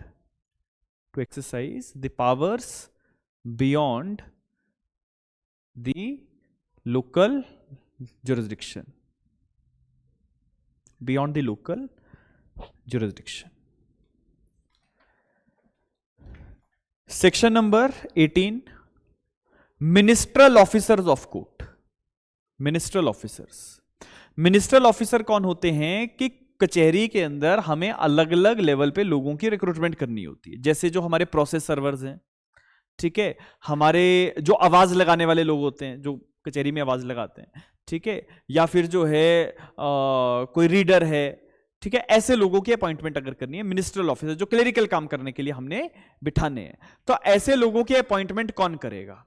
ध्यान से समझना. देखो, जो भी डिस्ट्रिक्ट कोर्ट है, डिस्ट्रिक्ट कोर्ट में डिस्ट्रिक्ट जज के पास एक व्यक्ति होता है जिसको हम कहते हैं सुपरिटेंडेंट ऑफ द कोर्ट. ये कौन होगा? जो डिस्ट्रिक्ट जज के साथ अटैच होता है. तो सुपरिटेंडेंट जो होगा डिस्ट्रिक्ट कोर्ट का, इसकी अपॉइंटमेंट होती है हाई कोर्ट के थ्रू. ठीक है, सुपरिटेंडेंट की अपॉइंटमेंट कहां से होगी? High court. लिखा है the minstrel officers of the district court other than the superintendent of the court shall be appointed by the district जज. क्या मतलब हुआ इसका? कि जितने भी हमारे मिनिस्ट्रल ऑफिसर हैं जो डिस्ट्रिक्ट कोर्ट में काम करेंगे, उनकी अपॉइंटमेंट कौन करेंगे?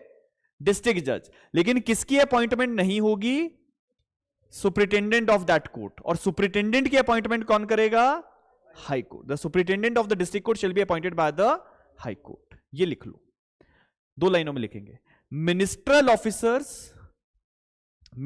Officers of the district court, ministerial officers of the district court shall be appointed by the district जज. Ministerial officers of the district court shall be appointed by the district judge. Number 2, the superintendent of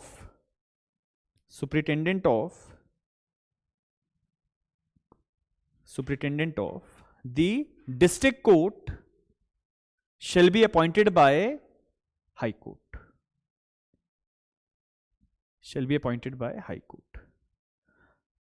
तो district जज में जिन लोगों की appointment होनी थी वो तो क्लियर हो गया, correct?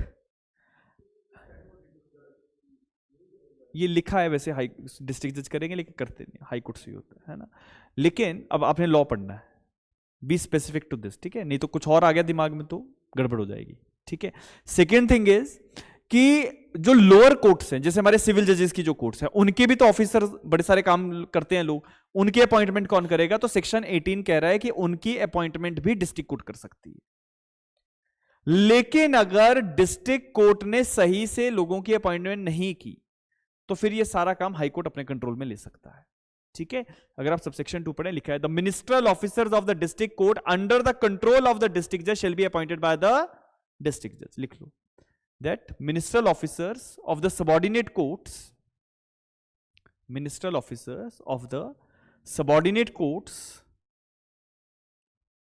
under the control of district judge, ministerial officers of the subordinate courts under the control of district judge shall be appointed by the district judge.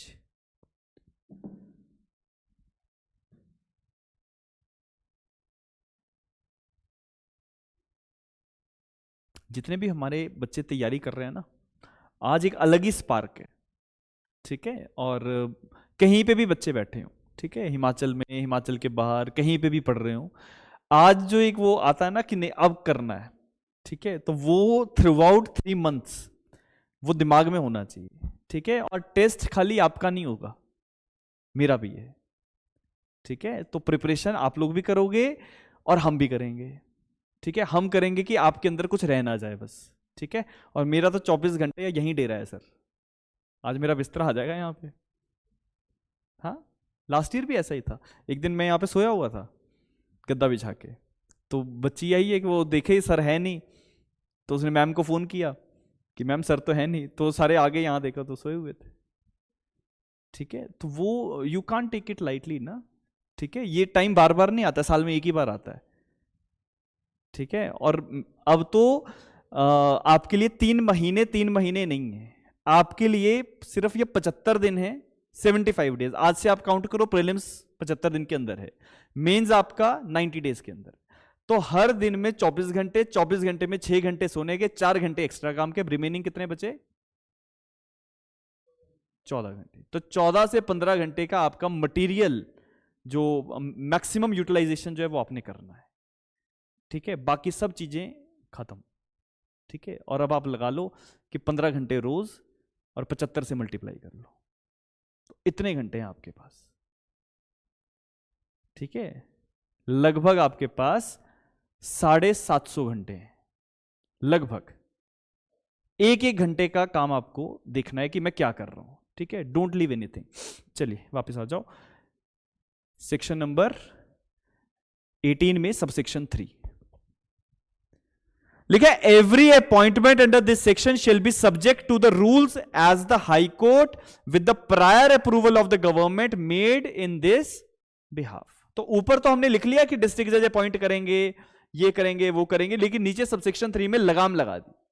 लगाम क्या है कि अगर जो भी अपॉइंटमेंट हुई है या करनी है, तो ये सारी जो है they are subject to the rules made by high court with the prior approval of the government.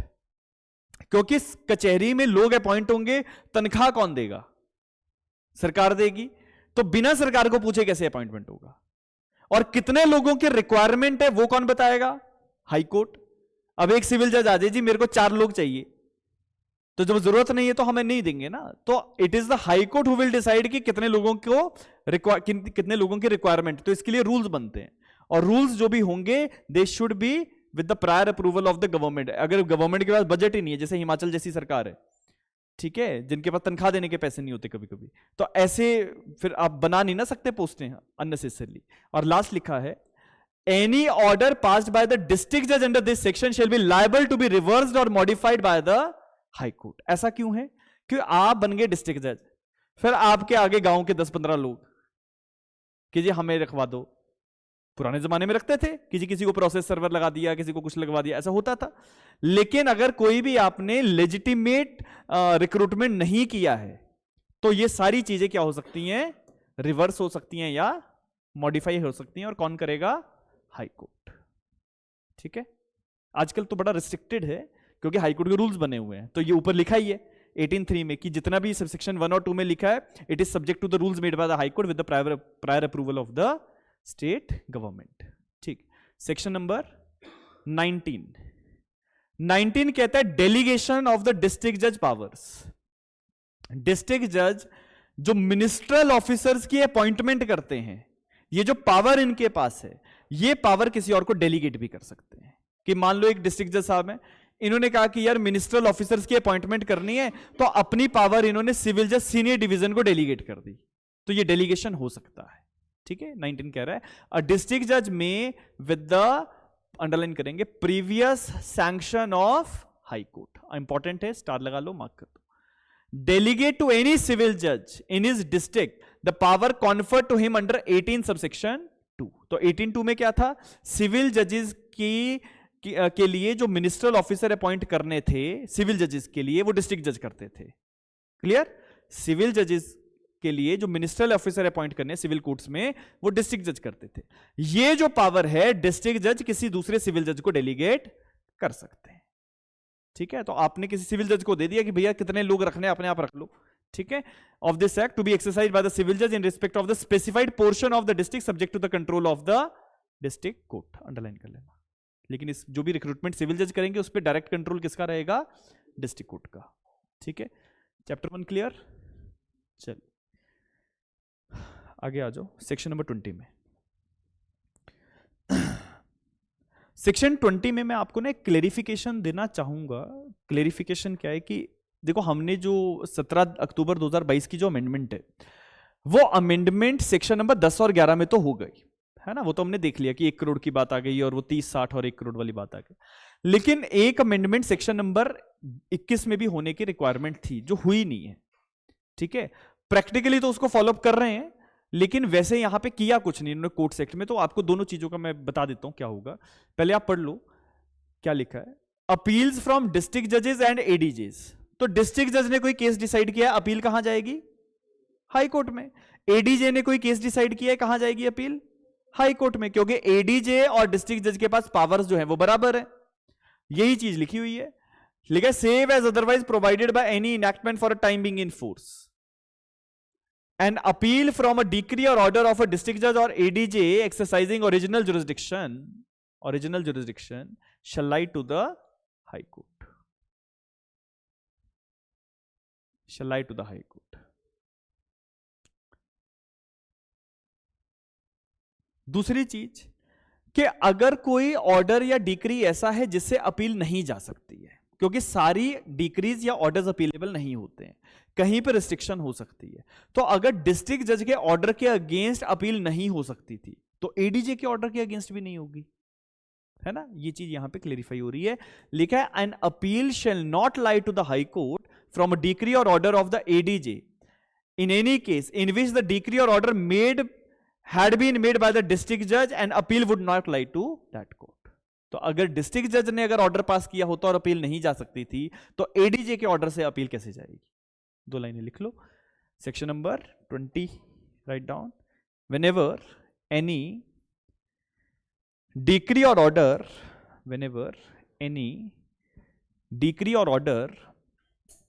is passed by DJ or ADJ, whenever any decree or order is passed by DJ or ADJ, then if the case is decided in their original jurisdiction, if the case is decided in their original jurisdiction, comma, the appeal shall lie to High Court. Appeal shall lie to High Court. Number two, if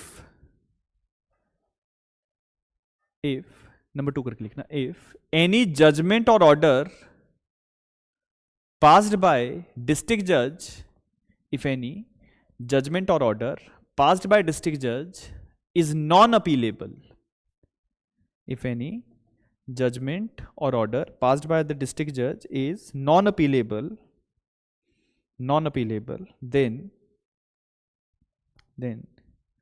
the appeal will not lie from the order of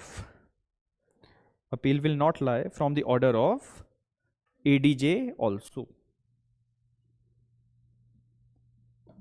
Appeal will not lie from the order of ADJ also. Clear? Section number 21, बस इसमें 4-5 चीजें बची हैं, खत्म हो जाएगा अभी। Section number 21, appeals from civil जजेस। ठीक है, आप लोग जैसे अपना बेरेक्ट देख रहे हो तो यहां पे ना 20 लाख का अमाउंट मिल रहा होगा, लिखा है 20 लाख का। एक छोटा सा क्लेरिफिकेशन मैं देना चाहूंगा ताकि आप इसको समझें, ठीक है, कि ये 20 लाख यहां पे आज के टाइम पे सस्टेन नहीं करेगा। क्यों नहीं करेगा, उसके पीछे का कारण दे रहा हूं। देखो 2013 में और 2022 में पेक्यूनरी लिमिट्स में बदलाव हुआ। ठीक है, मैं यहां पे पेक्यूनरी लिमिट्स लिख देता हूं ताकि आप इजीली रिलेट कर लें।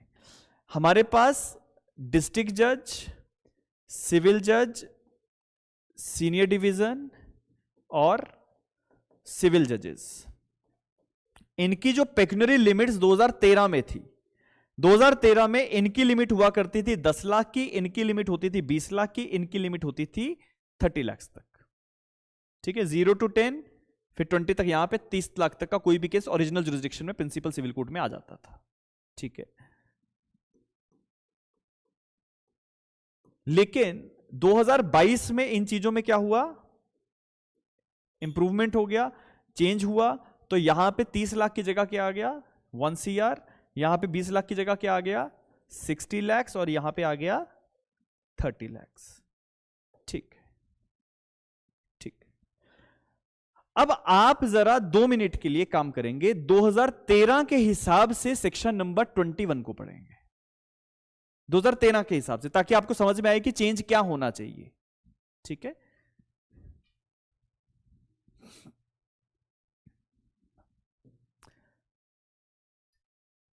लिखा है सेव एज अफोरसेड, ऊपर जो लिखा है मतलब डिस्ट्रिक्ट जज के ऑर्डर या एडीजे के ऑर्डर के अगेंस्ट अपील हाईकोर्ट में जाता है, उसको छोड़ के an appeal from a decree or order of the district जज will lie to the decree or order of a civil जज will lie to the district जज। कोई भी अपील अगर सिविल जज के ऑर्डर या डिक्री के अगेंस्ट करना है तो वो जाएगा डिस्ट्रिक्ट जज में, where the value of the original suit in which the decree or order was made did not exceed 20 lakh rupees, 20 lakh rupees. ठीक है, और एक मिनट रुको, ठीक है, ये यहां पे अच्छा वो 2013 लिखा ना आपने, उसकी जगह 14 कर लेना यार, है ना, यहां पे 14। तो 2014 में जब अमेंडमेंट हुआ था पेक्यूनियरी जुरिसडिक्शंस का, तो यहां पे इन्होंने लिखा कि अगर कोई भी केस सिविल जज ने डिसाइड किया है और पेक्यूनियरी लिमिट 20 लाख से कम की है, ठीक है, तो अपील कहां जाएगा, और 20 लाख से ज्यादा की है तो अपील कहां जाएगा, इसको लेके सेक्शन नंबर 21 क्लेरिफिकेशन दे रहा है। ठीक है, कहां गए,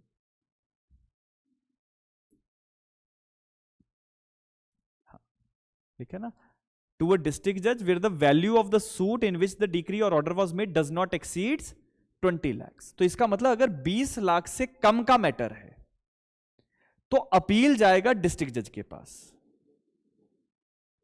और अगर 20 लाख से ज्यादा का मैटर होता तो अपील जाता सीधा हाई कोर्ट। ऐसा क्यों है, क्योंकि 20 लाख के ऊपर के मैटर तो वैसे भी डिस्ट्रिक्ट जज ही सुन रहे हैं, और डिस्ट्रिक्ट जज से जो अपील है वो सीधा हाई कोर्ट जाती है कि नहीं, समझ रहे नहीं समझ रहे, कि अगर कोई भी मैटर डिसाइड हुआ है and it is less than 20 lakhs value, तो अपील जाएगा डीजे के पास। अब ये 20 लाख क्यों लिखा, क्योंकि 20 लाख के ऊपर के मैटर तो वैसे भी डिस्ट्रिक्ट जज सुनते थे, और डिस्ट्रिक्ट जज ने अगर मैटर सुना है तो सीधा अपील हाई कोर्ट जाएगा, राइट। अब यहां पे जब हमने 2022 में पेक्यूनियरी लिमिट्स को इनहांस किया, बढ़ाया, तो हमने यहां पे बेयर एक्ट में तो कोई चेंज नहीं किया हुआ, लेकिन बेयर एक्ट में ये 20 लाख की जगह आज की डेट में क्या होना चाहिए 60 लाख, कि अगर कोई केस 60 लाख से लो का है, लेस का है, और उसको सिविल जजेस ने डिसाइड किया है, तो पहली अपील डिस्ट्रिक्ट कोर्ट में जाएगी, और जो भी मैटर 60 लाख से ऊपर के हैं वो तो वैसे ही डिस्ट्रिक्ट जज सुन रहे हैं, तो उससे फर्स्ट अपील सीधा हाई कोर्ट जाता है। तो यहां पे आप लोग लिख लो, बेयर एक्ट में मार्क कर लेना कि आफ्टर द अमेंडमेंट ऑफ 2022 यहां पे क्या होना चाहिए 60 lakhs होना चाहिए। अभी तक हुआ नहीं है लेकिन होना चाहिए, क्योंकि प्रैक्टिकली तो यही चलेगा। ठीक है, कितना होना चाहिए 60 लाख। ये 2014 के हिसाब से लिखा हुआ है ना 20 लाख, ठीक है, लेकिन 2022 में हाई कोर्ट ने चेंज कर दिया जुरिस्डिक्शन, लेकिन एचपी कोर्ट्स एक्ट में अमेंडमेंट तब होगी ना जब स्टेट लेजिस्लेचर वाले करेंगे। जब तक ये अमेंडमेंट नहीं होगी हमें कैसे पता कैसे चलाना है, तो यहां पे हम 60 लाख के हिसाब से चलेंगे। ठीक है, अब 2 लाइनें लिख लो, that whenever any decree or order is passed by decree or order is passed by civil judges, decree or order is passed by civil judges, and the value of the suit is less than how much 60 lakhs, value of the suit is less than 60 lakhs, then the first appeal will lie to district judge. First appeal will lie to district judge, and if the matter was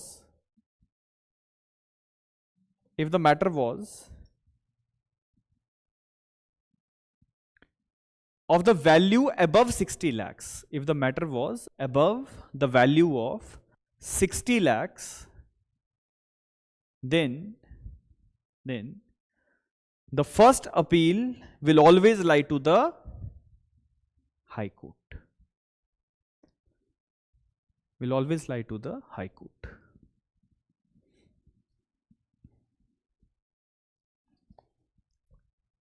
Clear? ठीक, चलिए इसके बाद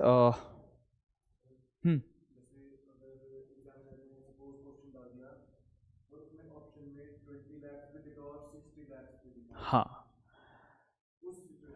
उस situation में क्या होना चाहिए? बहुत अच्छा सवाल है। एग्जामिनर आंसर की में डाल के देगा 20 लाख, ठीक है, सही आंसर है 60 लाख, करेक्ट? तो दोनों आंसर सही हैं। जिन्होंने 60 लाख वाला हिसाब किताब समझा है वो ऑब्जेक्शन लगाएंगे, राइट? और ऑब्जेक्शन वो सही होगा, लेकिन बड़ा प्रूव करना पड़ेगा आपको कि ये नोटिफिकेशन है, नोटिफिकेशन में ये लिखा है, इसके हिसाब से ये मैच करना चाहिए, वो लिखना पड़ेगा, ठीक है?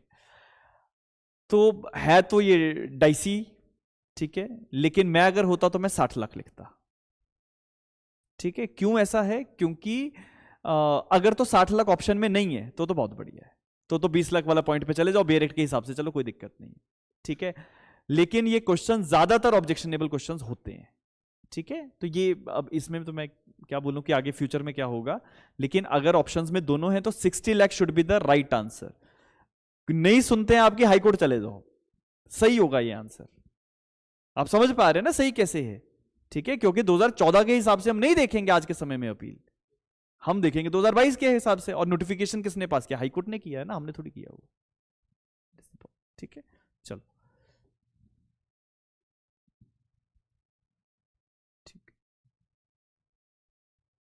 इसके साथ साथ अगर अपील्स का जो काम है वो डिस्ट्रिक्ट जज के पास आना था, और डिस्ट्रिक्ट जज की पावर जो है वो एडीजे को दे रखी है, तो एडीजे के पास भी अपील आ सकती हैं, ये लिखा हुआ है, ठीक है? Where the function of receiving appeals which lie to the district जज has been assigned to the ADJ, the appeal may be prefer to the ADJ. तो अगर अपील का काम एडीजे को सौंपा है तो अपील सीधा सीधा एडीजे के पास जा सकती है, राइट?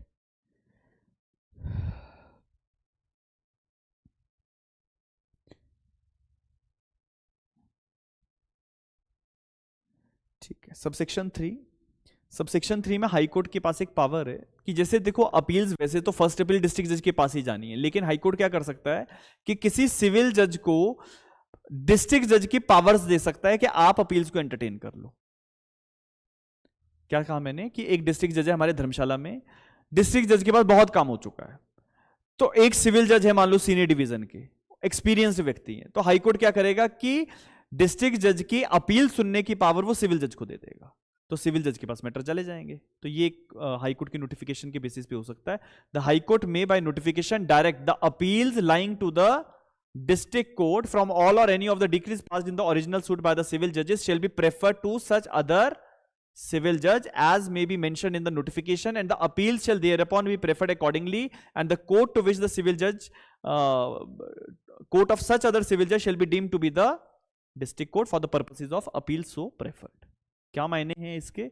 एग्जाम्पल दे रहा हूं, समझ लो कि हमारे पास लेट सपोज एक डीजे साहब हैं, एडीजे साहब हैं, ठीक है, इनके बाद सिविल जज हैं सीनियर डिवीजन के, ठीक है, इसके बाद इनके पास नीचे 3 सिविल जजेस नॉर्मल वाले है ना, सीजे।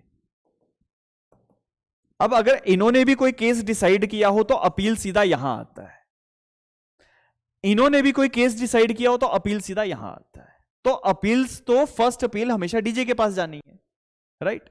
डिस्ट्रिक्ट जज ने अगर इतने सारे केसेस सुनेंगे तो ओवरबर्डनिंग होगी, बिजनेस बांटना है एडीजे के साथ आप बांट सकते हो, लेकिन अगर हाईकोर्ट ने एक नोटिफिकेशन पास किया है और उन्होंने कहा है कि अपील्स का काम ना इन सिविल जज को भी दे देते हैं, ठीक है, तो जितनी पावर डीजी एक्सरसाइज करते थे वो सारी पावर्स कहां चली गई हैं? सिविल जज सीनियर डिवीजन के पास भी है। तो अब अपील कहां आ जाएगा? सीधा सिविल जज सीनियर डिवीजन के पास, लेकिन ये तभी होगा अगर हाईकोर्ट का नोटिफिकेशन है, ठीक है? और बड़ी इंपॉर्टेंट चीज, कोई भी अपील अगर सिविल जज ने सुना है below the value of 60 lakhs, तो इसके बाद अपील जो है वो इनके पास जा सकता है। लेकिन वो अगर वैल्यूएशन 60 लाख से ज्यादा की है तो अपील सीधा हाई कोर्ट में ही जाना है। ठीक है, वो वाला रूल हमेशा ध्यान में रखना जो भी मैंने बताया कि अगर 60 लाख से कम का मैटर है तो अपील डीजे के पास जाएगी, और अगर 60 लाख से ऊपर का है तो डीजे खुद सुन रहे हैं तो फर्स्ट अपील हाई कोर्ट में ही जाएगी। That should always be clear. ठीक है, ये क्लियर हुआ कि जो भी काम डीजे का है हाई कोर्ट ये काम किसी और सिविल जज को दे सकती है अपील सुनने के लिए। तो जैसे डिस्ट्रिक्ट जज से अपील सुनते हैं वैसे सिविल जज सुन सकते हैं अगर हाई कोर्ट ने ऐसा नोटिफाई किया, ओनली देन, अदरवाइज नॉट। ठीक है, इसके बाद अब आप लोग 21 कैपिटल ए में सिर्फ हेडिंग हमें ध्यान में रखनी है।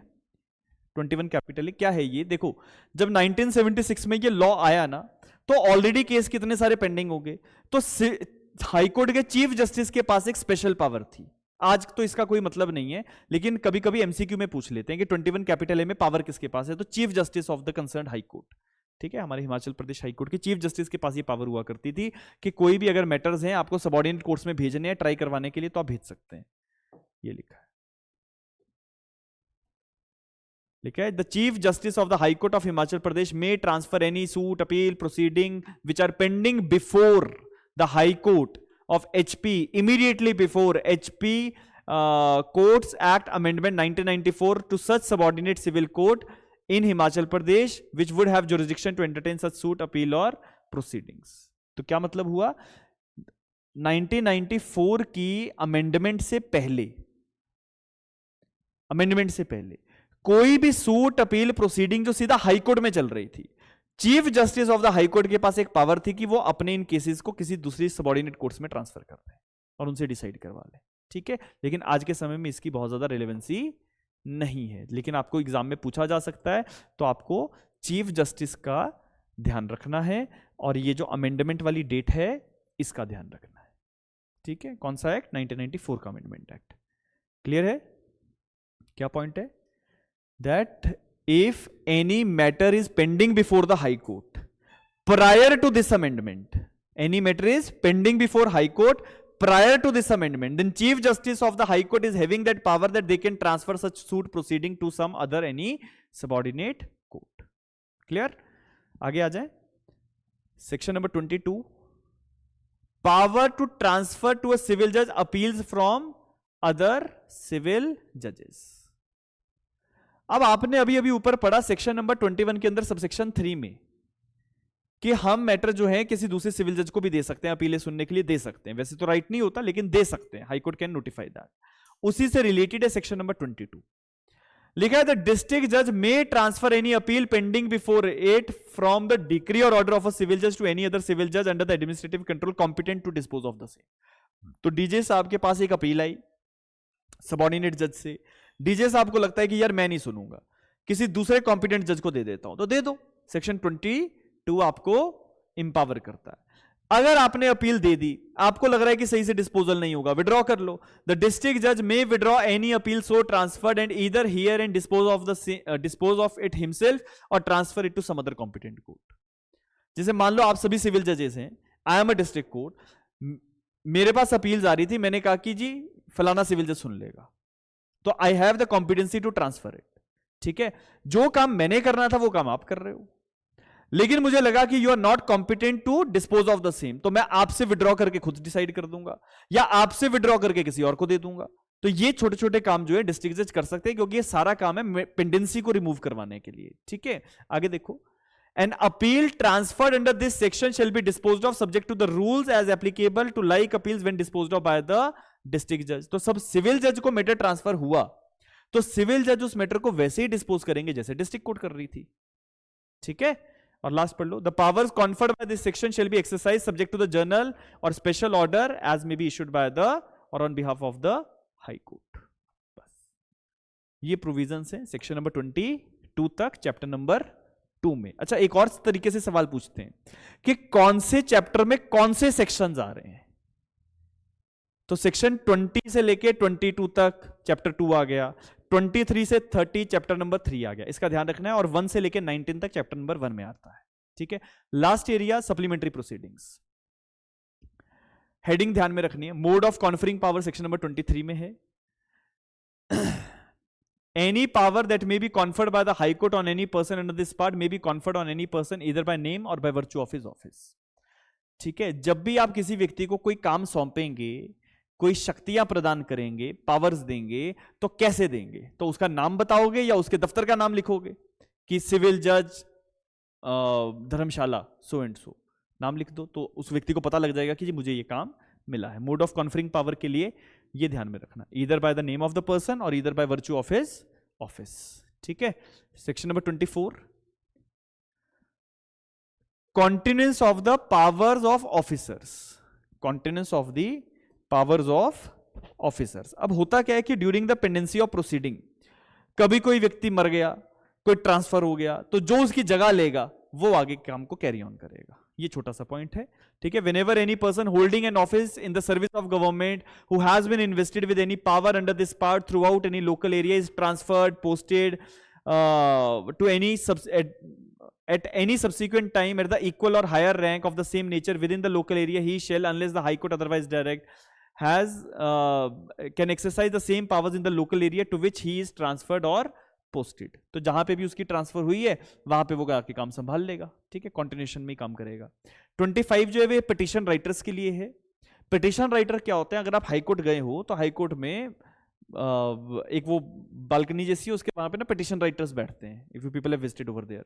तो पिटिशन राइटर्स जो हैं इनको लेके कुछ एक रूल्स एंड रेगुलेशंस होते हैं। ठीक है, कि पिटिशन राइटर जो है वो कितनी फीस चार्ज करेगा। अब वो फॉलो तो नहीं होता है, लेकिन लॉ कहता है कि आपको सारी चीजें रेगुलेट करनी है। तो provisions with regard to the petition writers लिखा है, the high court may from time to time make rules consistent with or any enactment for a time being in force. तो रूल्स कौन बनाएगा? High court. अंडरलाइन कर लो, high court को underline करो। क्या करना है, क्या रूल्स बनाने हैं? लिखा है, declaring what person shall be permitted to act as a petition writer. कौन से लोगों को पिटिशन राइटर का काम जो है वो करने के लिए हम अलाउ कर रहे हैं। तो एक तो ये declaring what person shall be permitted to act as a petition writers in the court subordinate thereto, मतलब सबऑर्डिनेट कोर्ट्स के लिए है ना। Next one is regulating the issue of licence to such persons, the conduct of business by them and the scale of fees to be charge by them, कि कितनी fees वो लोग लेंगे, कैसे काम करेंगे, लाइसेंस इनको कितने समय के लिए मिलेगा। ये छोटे छोटे रूल्स जो हैं ये हाईकोर्ट बना देगा। पिटिशन राइटर्स को हिंदी में तो मुझे भी नहीं पता क्या बोलते हैं। ठीक है, वो एक अलग कैटेगरी होती है, हाँ अलग होती है। ठीक है, जनरली तो हम लोग पिटिशन राइटर ही बोलते हैं। चलो anyhow, clause number C में आ जाओ, इस पे रहो ना। ठीक है, क्लॉज नंबर सी में determining the authority by which breaches of the rules shall be investigated and penalties में बी इम्पोज्ड, कि अगर पिटिशन राइटर कोई भी रूल्स को ब्रीच कर रहे हैं तो इनके ऊपर क्या पेनल्टी लगानी है, ये भी हाईकोर्ट अपने रूल्स के अंदर बना देगा। ठीक है, कुछ भी मुश्किल नहीं है।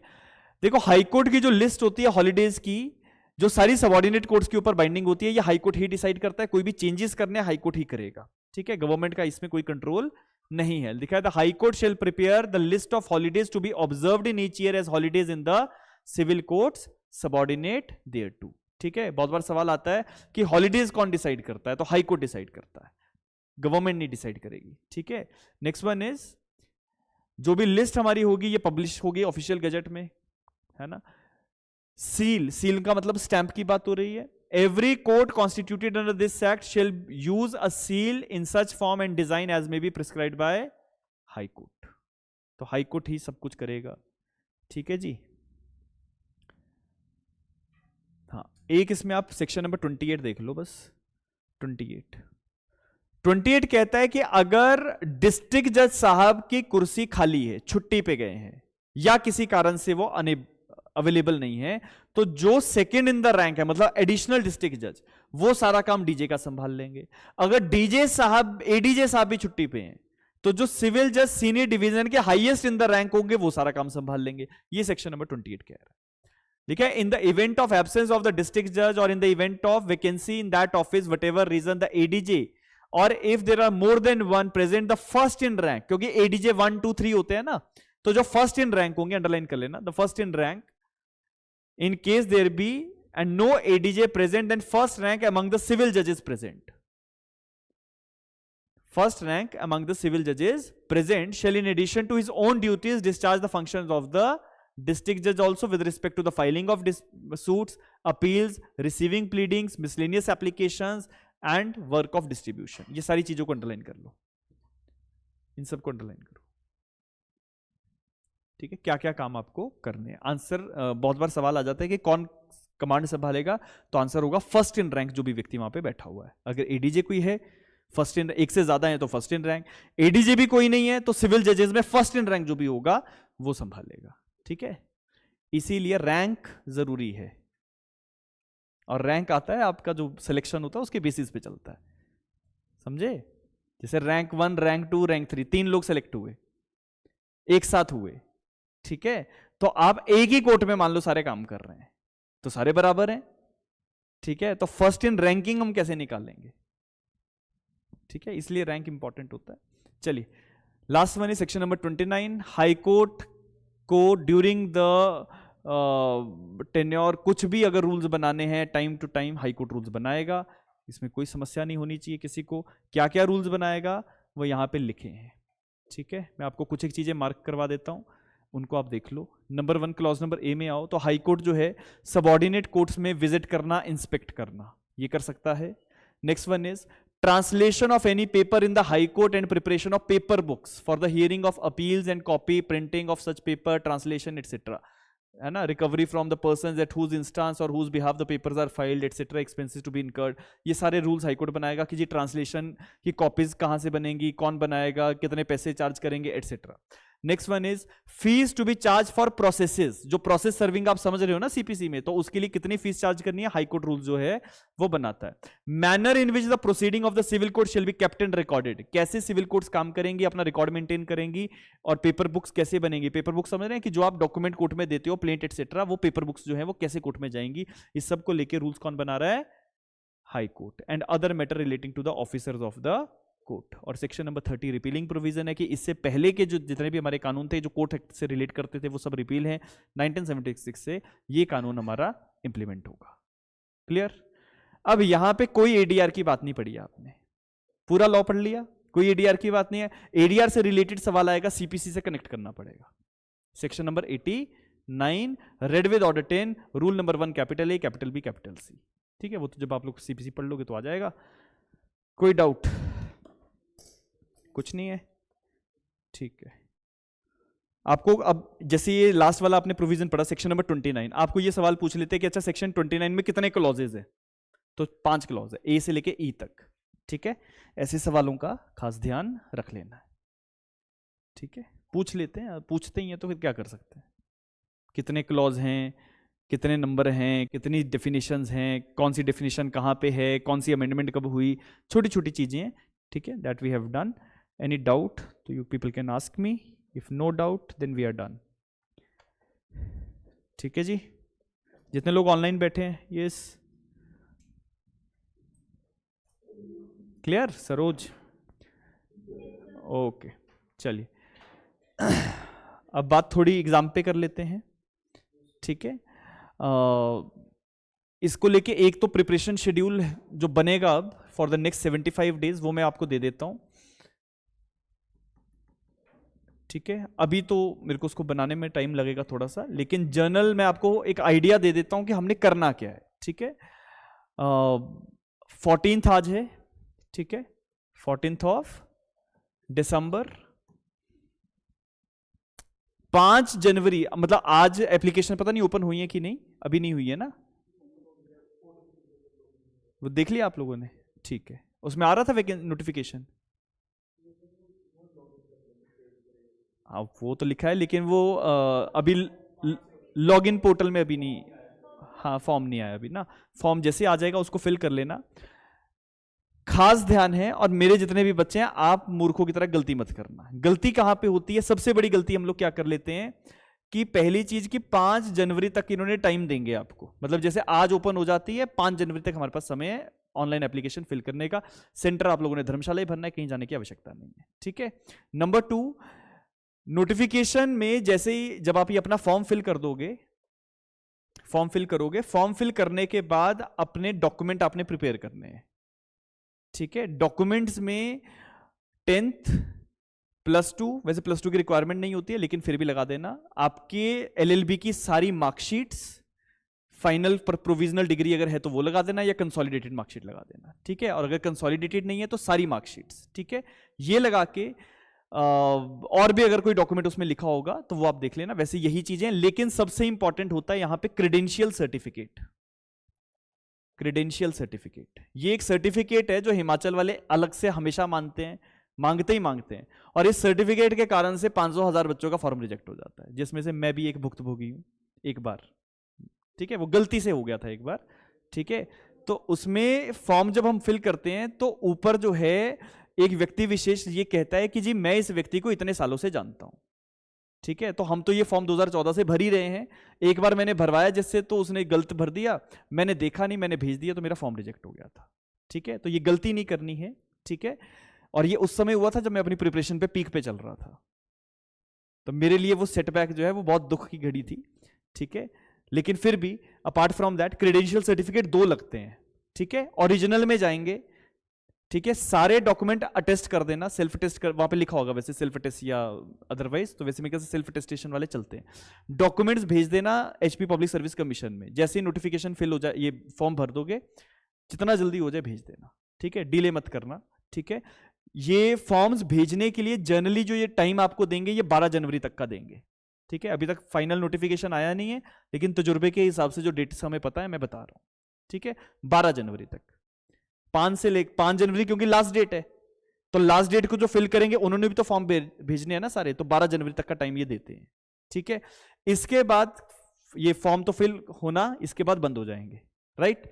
इसके बाद आपका जो एग्जाम है ब्रॉडरली 2 मार्च को संडे आ रहा है, 25 फरवरी के आसपास ये नहीं लेंगे, ठीक है। बहुत रेयर होगा अगर ये 25 फरवरी को लेते हैं, बहुत रेयर होगा, आज तक ऐसा नहीं हुआ है। 28 फरवरी को एक बार हुआ क्योंकि 28 फरवरी को संडे आ रहा था। 1 मार्च, 2 मार्च, 4 मार्च तक संडे जो भी आता है पेपर होता है, ठीक है। तो प्रीलिम्स विल बी ऑन 2 मार्च, ठीक है, मान के चलो। प्रीलिम्स के बाद रिजल्ट हमारा 15 मार्च, मेंस के एग्जाम हमारे लगभग 28 मार्च से लेके 4 अप्रैल तक, ठीक है, 28 मार्च से 4 अप्रैल, ये जर्नल टाइमलाइन आपके ध्यान में रहनी चाहिए। अब दूसरा ये है कि जितने भी कैंडिडेट, जिन लोगों का पूरा पेपर तैयार, मतलब कोर्स पूरा हो चुका है, ठीक है, you are done with the course, मैं कम से कम 14 आवर्स की डिमांड आपसे रखूंगा मिनिमम। इसके ऊपर कैपेसिटी अगर है तो कर लेना, वैसे मुश्किल है। 12 से 14 घंटे हमें मिनिमम चाहिए ही चाहिए किसी भी सूरत हाल में, ठीक है, फॉर द नेक्स्ट 75 डेज। 75 दिन के बाद पेपर हो जाएगा प्रीलिम्स का, ठीक है। एक दिन वो सारा स्ट्रेस पीरियड जो होता है वो उसमें निकल जाता है, मतलब जैसे आपका 2 मार्च को पेपर हुआ तो पेपर में ही सारा दिन निकल गया। अगर आपको लग रहा है कि मतलब, वो हम देख लेंगे कि कितना कट ऑफ जो है वो निकलेगा इस बार, और अगर आपको लगता है कि हाँ मेरा कट ऑफ से ऊपर जा रहा है, तो without wasting any second minute, ठीक है, we should be very much ready with the mains preparation. आप 2 मार्च के बाद लैंग्वेज नहीं तैयार कर पाओगे, है ना। तो अभी जो समय है, मतलब 15 दिसंबर से लेके 15 जनवरी तक, ठीक है, फॉर्म फिल करने के लिए कितना टाइम लगेगा? Hardly it will take 1 hour, ठीक है, मैक्सिमम, ठीक है। और एक दिन वो फॉर्म इकट्ठे करके डाकखाने भेजने हैं बस, ठीक है, बाकी काम आपका और कोई नहीं है। 1 महीना you should be putting approximately 70% of your time in law papers, 30% in language, ठीक है। अगर आप दिन में 12 घंटे बैठ रहे हैं तो कम से कम 3 घंटे कम से कम आपको लैंग्वेज में डालने पड़ेंगे, ठीक है, क्योंकि आपके पास यही 15 दिन है जिसमें आप मेंस पॉइंट ऑफ व्यू से ज्यादा अच्छे से तैयारी करोगे। 15 जनवरी से 20 जनवरी तक ये जा सकता है, 25 तक चला जाएगा, उसके आगे नहीं, क्योंकि फरवरी का पूरा महीना, मतलब कितने दिन, 28 है 27 है इस बार, 28 है ना, तो 28 दिन फरवरी के, और मान के चलो कि 10 दिन आपके, 10 या 12 दिन जनवरी के, ठीक है। तो 18 जनवरी के बाद मेंस पॉइंट ऑफ व्यू से कुछ नहीं हो पाएगा ज्यादा, ठीक है। तो ये 40 दिन 40 डेज प्रीलिम्स बेस्ड होंगे सिर्फ। जितने ज्यादा एमसीक्यू आपने मेरे से जितने पेपर यहां पे किए हैं दोबारा ले जाओ, ठीक है, दोबारा पेपर लिखो, मार्क करो, ज्यादा से ज्यादा एमसीक्यू करो, ज्यादा से ज्यादा, ठीक है, बेरेक्ट को घोट के पी जाओ, सिनॉप्सिस अपने रेडी रखो, ताकि एग्जामिनेशन वाले दिन, कब है एग्जाम, कहां गया, 2 जनवरी को, 2 मार्च को, ठीक है, जल्दी ले लिया मैंने नाम, तो 2 मार्च को एग्जामिनेशन वाले दिन आपके जो शॉर्ट सिनॉप्सिस हैं वो बिल्कुल शॉर्ट नहीं होने चाहिए कि उसमें खाली आपने सेक्शन ही नंबर ही लिखे हैं, वो इतने एग्जॉस्टिव हो कम से कम कि उसमें keywords, cases, main points, English cases, maxims, ये सारी चीजें आपने डाल देनी है। साथ में जितने भी आपने ऑब्जेक्टिव क्वेश्चन करने हैं वो सारे ऑब्जेक्टिव क्वेश्चन में जो सेक्शन से अदरवाइज चीजें पूछ रहे हैं वो भी डालो, इतने एग्जॉस्टिव कर लो, ठीक है। एग्जाम वाले दिन वो शॉर्ट सिनॉप्सिस आपने लेके जाना है बस, और उससे 10 दिन पहले वही सिनॉप्सिस आपके रिवीजन में होने चाहिए। बार बार बेरेक्ट नहीं पढ़ पाओगे, सीपीसी का बेरेक्ट है, कितनी बार उठाओगे, ठीक है। लेकिन अभी जो आप ये 40 दिन या जितना भी टाइम हमारे पास है ना, इसमें सारी चीजों को कर लो, मेरी तरफ से जो हो सकता है। मैंने कह दिया मैं तो झंडा गाड़ के बैठूंगा, ठीक है, तो हम लोग तो बैठ जाएंगे और कोशिश करेंगे कि जो मैक्सिमम हो जाए, ठीक है, उतना फेच करेंगे, ठीक है। कट ऑफ की बात हम यहां नहीं कर सकते क्योंकि कट ऑफ पेपर के ऊपर डिपेंडेंट होता है। जनरली 11 सीटें अनरिजर्व्ड में हैं, बाकी रिजर्व्ड है। रिजर्व्ड क्लासेस के लिए आई विल पर्सनली रिकमेंड कि अगर आपके 100-110 नंबर भी 150 में से आ जाते हैं तो आप मेंस पॉइंट ऑफ व्यू से ज्यादा फोकस करो। जैसे लास्ट टाइम भी ये हुआ था, 300 में से मतलब 150 क्वेश्चन आते हैं, each question is of 2 marks. जितने भी रिजर्व्ड क्लास के बच्चे हमारे होते हैं, आपका कट ऑफ 100 मतलब 300 में से 80, 300 में से 100, 120 तक जा रहा है, ठीक है। और जो अनरिजर्व्ड का कैंडिडेट है उसके लिए 240 है, तो डेफिनेटली वो डिफरेंस तो आएगा, ठीक है। तो अगर रिजर्व्ड क्लास में है, लास्ट टाइम सारी सीटें खाली रही सिवाय एक ओबीसी की भरी है, बाकी सब खाली रही हैं, वेकेंट है, ठीक है। आप में से काफी ज्यादा कैंडिडेट्स हैं जो रिजर्व्ड में हैं, और तैयारी अच्छी अगर करोगे तो मेंस के पॉइंट ऑफ व्यू से ज्यादा फोकस करो, ठीक है, क्योंकि आपका प्रीलिम्स में लगभग हो जाएगा ऑलमोस्ट, ठीक है, क्योंकि प्रीलिम्स में मैंने आपको बताया 150 क्वेश्चन आने, आपने 100 भी अगर सही लगा दिए तो हो जाएगा आराम से। मेंस से ज्यादा फोकस, जितने अनरिजर्व्ड के हैं आपको पीटी के ऊपर ज्यादा फोकस है, क्योंकि पीटी में इस समय सबसे ज्यादा टास्क होने वाला है प्रीलिम्स में, ठीक है, क्योंकि प्रीलिम्स में तो अबव द एज ही रहना है। You have to be cutting edge, you have to be getting approximately 85 to 90% accuracy, 85 से 90%, ये एक्यूरेसी का लेवल चाहिए, ठीक है। ये जो होता है कि जी गोला गलत लग गया, 2 क्वेश्चन हमें आते थे गलत, वो सब एक्सक्यूज नहीं एक्सेप्टेबल, ठीक है। जिसके लिए वो एक्सक्यूज है तो वो आप सिलेक्शन कैसे लोगे, ठीक है। ये सब चीजें छोड़ दो, बाकी जितने सब्जेक्ट, अच्छा जिनका कोर्स हो चुका है वो तो तैयार करो, ठीक है। जिनका नहीं हुआ है आप लोग मैक्सिमम जो कर सकते हो उसके ऊपर फोकस करो। मैक्सिमम हम क्या कर सकते हैं, देखो अभी हम सीपीसी कर रहे हैं, मॉर्निंग में सीपीसी हमारा हो जाएगा, ठीक है। आज क्या डेट है, 14 दिसंबर है ना, तो मान के चलो 16 से लेके 5 या 10 जनवरी के बीच में मैं निपटा दूंगा, ठीक है। अगर मैं छुट्टी लेता तो शायद ज्यादा आगे जाता, अगर मैं छुट्टी नहीं लेता हूं तो ये विद इन द टाइम खत्म हो जाएगा, ठीक है। तो 10 to 15 जनवरी के बीच में we are going to wind up CPC. इसके बाद लिमिटेशन कर लेंगे, क्योंकि लिमिटेशन से 10 नंबर के सवाल आने हैं, मान के चलो 10 दिन मैक्सिमम, 8 दिन में खत्म हो जाता है लिमिटेशन, ठीक है। इसके बाद हम लोग उठा लेंगे शायद अपना एविडेंस एक्ट, ठीक है। तो एविडेंस भी आपका लगभग प्रीलिम्स से पहले पहले हो जाएगा, लगभग कोशिश करेंगे तो मैक्सिमम, लेकिन मतलब ना भी हो तो अप्रोक्सीमेटली 80-90% हो जाएगा वाइंड, ठीक है। तो ये 3 सब्जेक्ट्स हमारे हो जाएंगे, ठीक है। You people have already done with the contract, ठीक है। कुछ एक का हो चुका है, कुछ एक का टीपीए हो चुका है, और कुछ एक का बीएनएस हुआ है, ठीक है। तो बीएनएस तो मैं नहीं बोलूंगा क्योंकि आईपीसी आएगा आपके पेपर में, तो आईपीसी के शॉर्ट नोट्स जो हैं वो लेके प्रिंट निकाल के उनको गो थ्रू कर लो, या फिर मैं अभी क्रैश कोर्स आपका अनाउंस कर दूंगा बहुत जल्दी, ठीक है। तो उसमें जो हम आईपीसी और सीआरपीसी के पॉइंट ऑफ व्यू से काम करेंगे वैसे चला लो, ठीक है। तो these are the broader things. 150 question आने हैं, 150 में से आपका सीपीसी का वेटेज अप्रोक्सीमेटली 20 क्वेश्चन का है, एविडेंस का 20 क्वेश्चन का है, लिमिटेशन का 10 नंबर का है, कॉन्ट्रैक्ट 10 नंबर का, टीपीए 10 नंबर का, और ये बीएनएस आपका 20 नंबर का, हिसाब लगा लो, ठीक है। 40 और 50 90 सवाल हो गए, तो कम से कम पेपर से पहले 90 क्वेश्चंस आप फिर भी करने की पॉसिबिलिटी में हो, और 30 सवाल माइनर लॉ के, जिसमें से आपने एचपी कोर्ट्स एक्ट कर लिया आज, राइट, एक्साइज एक्ट कर चुके हो, 5 नंबर और जोड़ लो, तो 30 जो माइनर के आने थे, 5 नंबर की तैयारी हो गई। रिकॉर्डेड सेशन सभी के पास है, ठीक है। आपको लग रहा है कि मेरे पास एक्स्ट्रा टाइम बच रहा है, you should proceed with that, ठीक है। छोटे छोटे सब्जेक्ट्स जो है उठा के निपटा दो, ठीक है। वेट मत करो कि मैं करवाऊंगा तभी होगा, मैं तो करवा ही रहा हूं धीरे धीरे, लेकिन हर व्यक्ति की एक कैपेसिटी है ना, तो मैं 4 क्लासेस के ज्यादा क्या करूंगा, ठीक है। तो आपको लगता है कि ये सब्जेक्ट्स हम साथ साथ चला लेते हैं, ये हो जाएंगे खत्म, ठीक है, तो you can proceed by that, ठीक है। तो लगभग 100 नंबर की तैयारियां फिर भी कर लोगे 150 में से, ठीक है। जिनका कोर्स नहीं हुआ है, हम ये नहीं कह रहे, कमिटमेंट नहीं कर रहे कि पेपर हो जाएगा, लेकिन ये कि हम बैठेंगे तो ऐसा ना हो कि हमारा चेहरा ब्लैंक हो, कि हम इधर उधर देख रहे हैं कि बाकी क्या कर रहे हैं। आप भी अटेम्प्ट करो, कोशिश करो, और शायद अगर किस्मत अच्छी हो तो मेंस लिखने का मौका मिलेगा, बहुत सारे लोगों को नहीं मिलता है, ठीक है। That's all, thank you so much.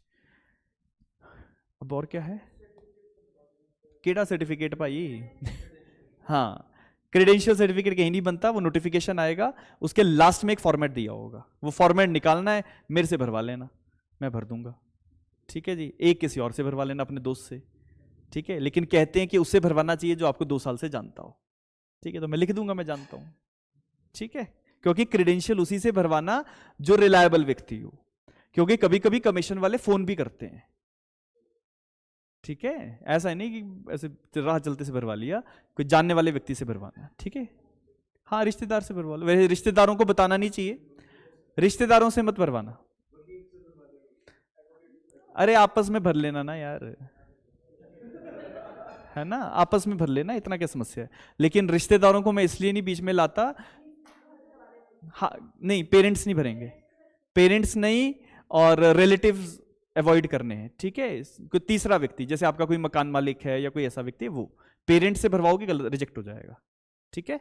चलो, क्योंकि मैं तो रिलेटिव नहीं हूं ना, ठीक है, तो वो मेरा चल सकता है। चलो, ठीक है, टाइम क्या हुआ है?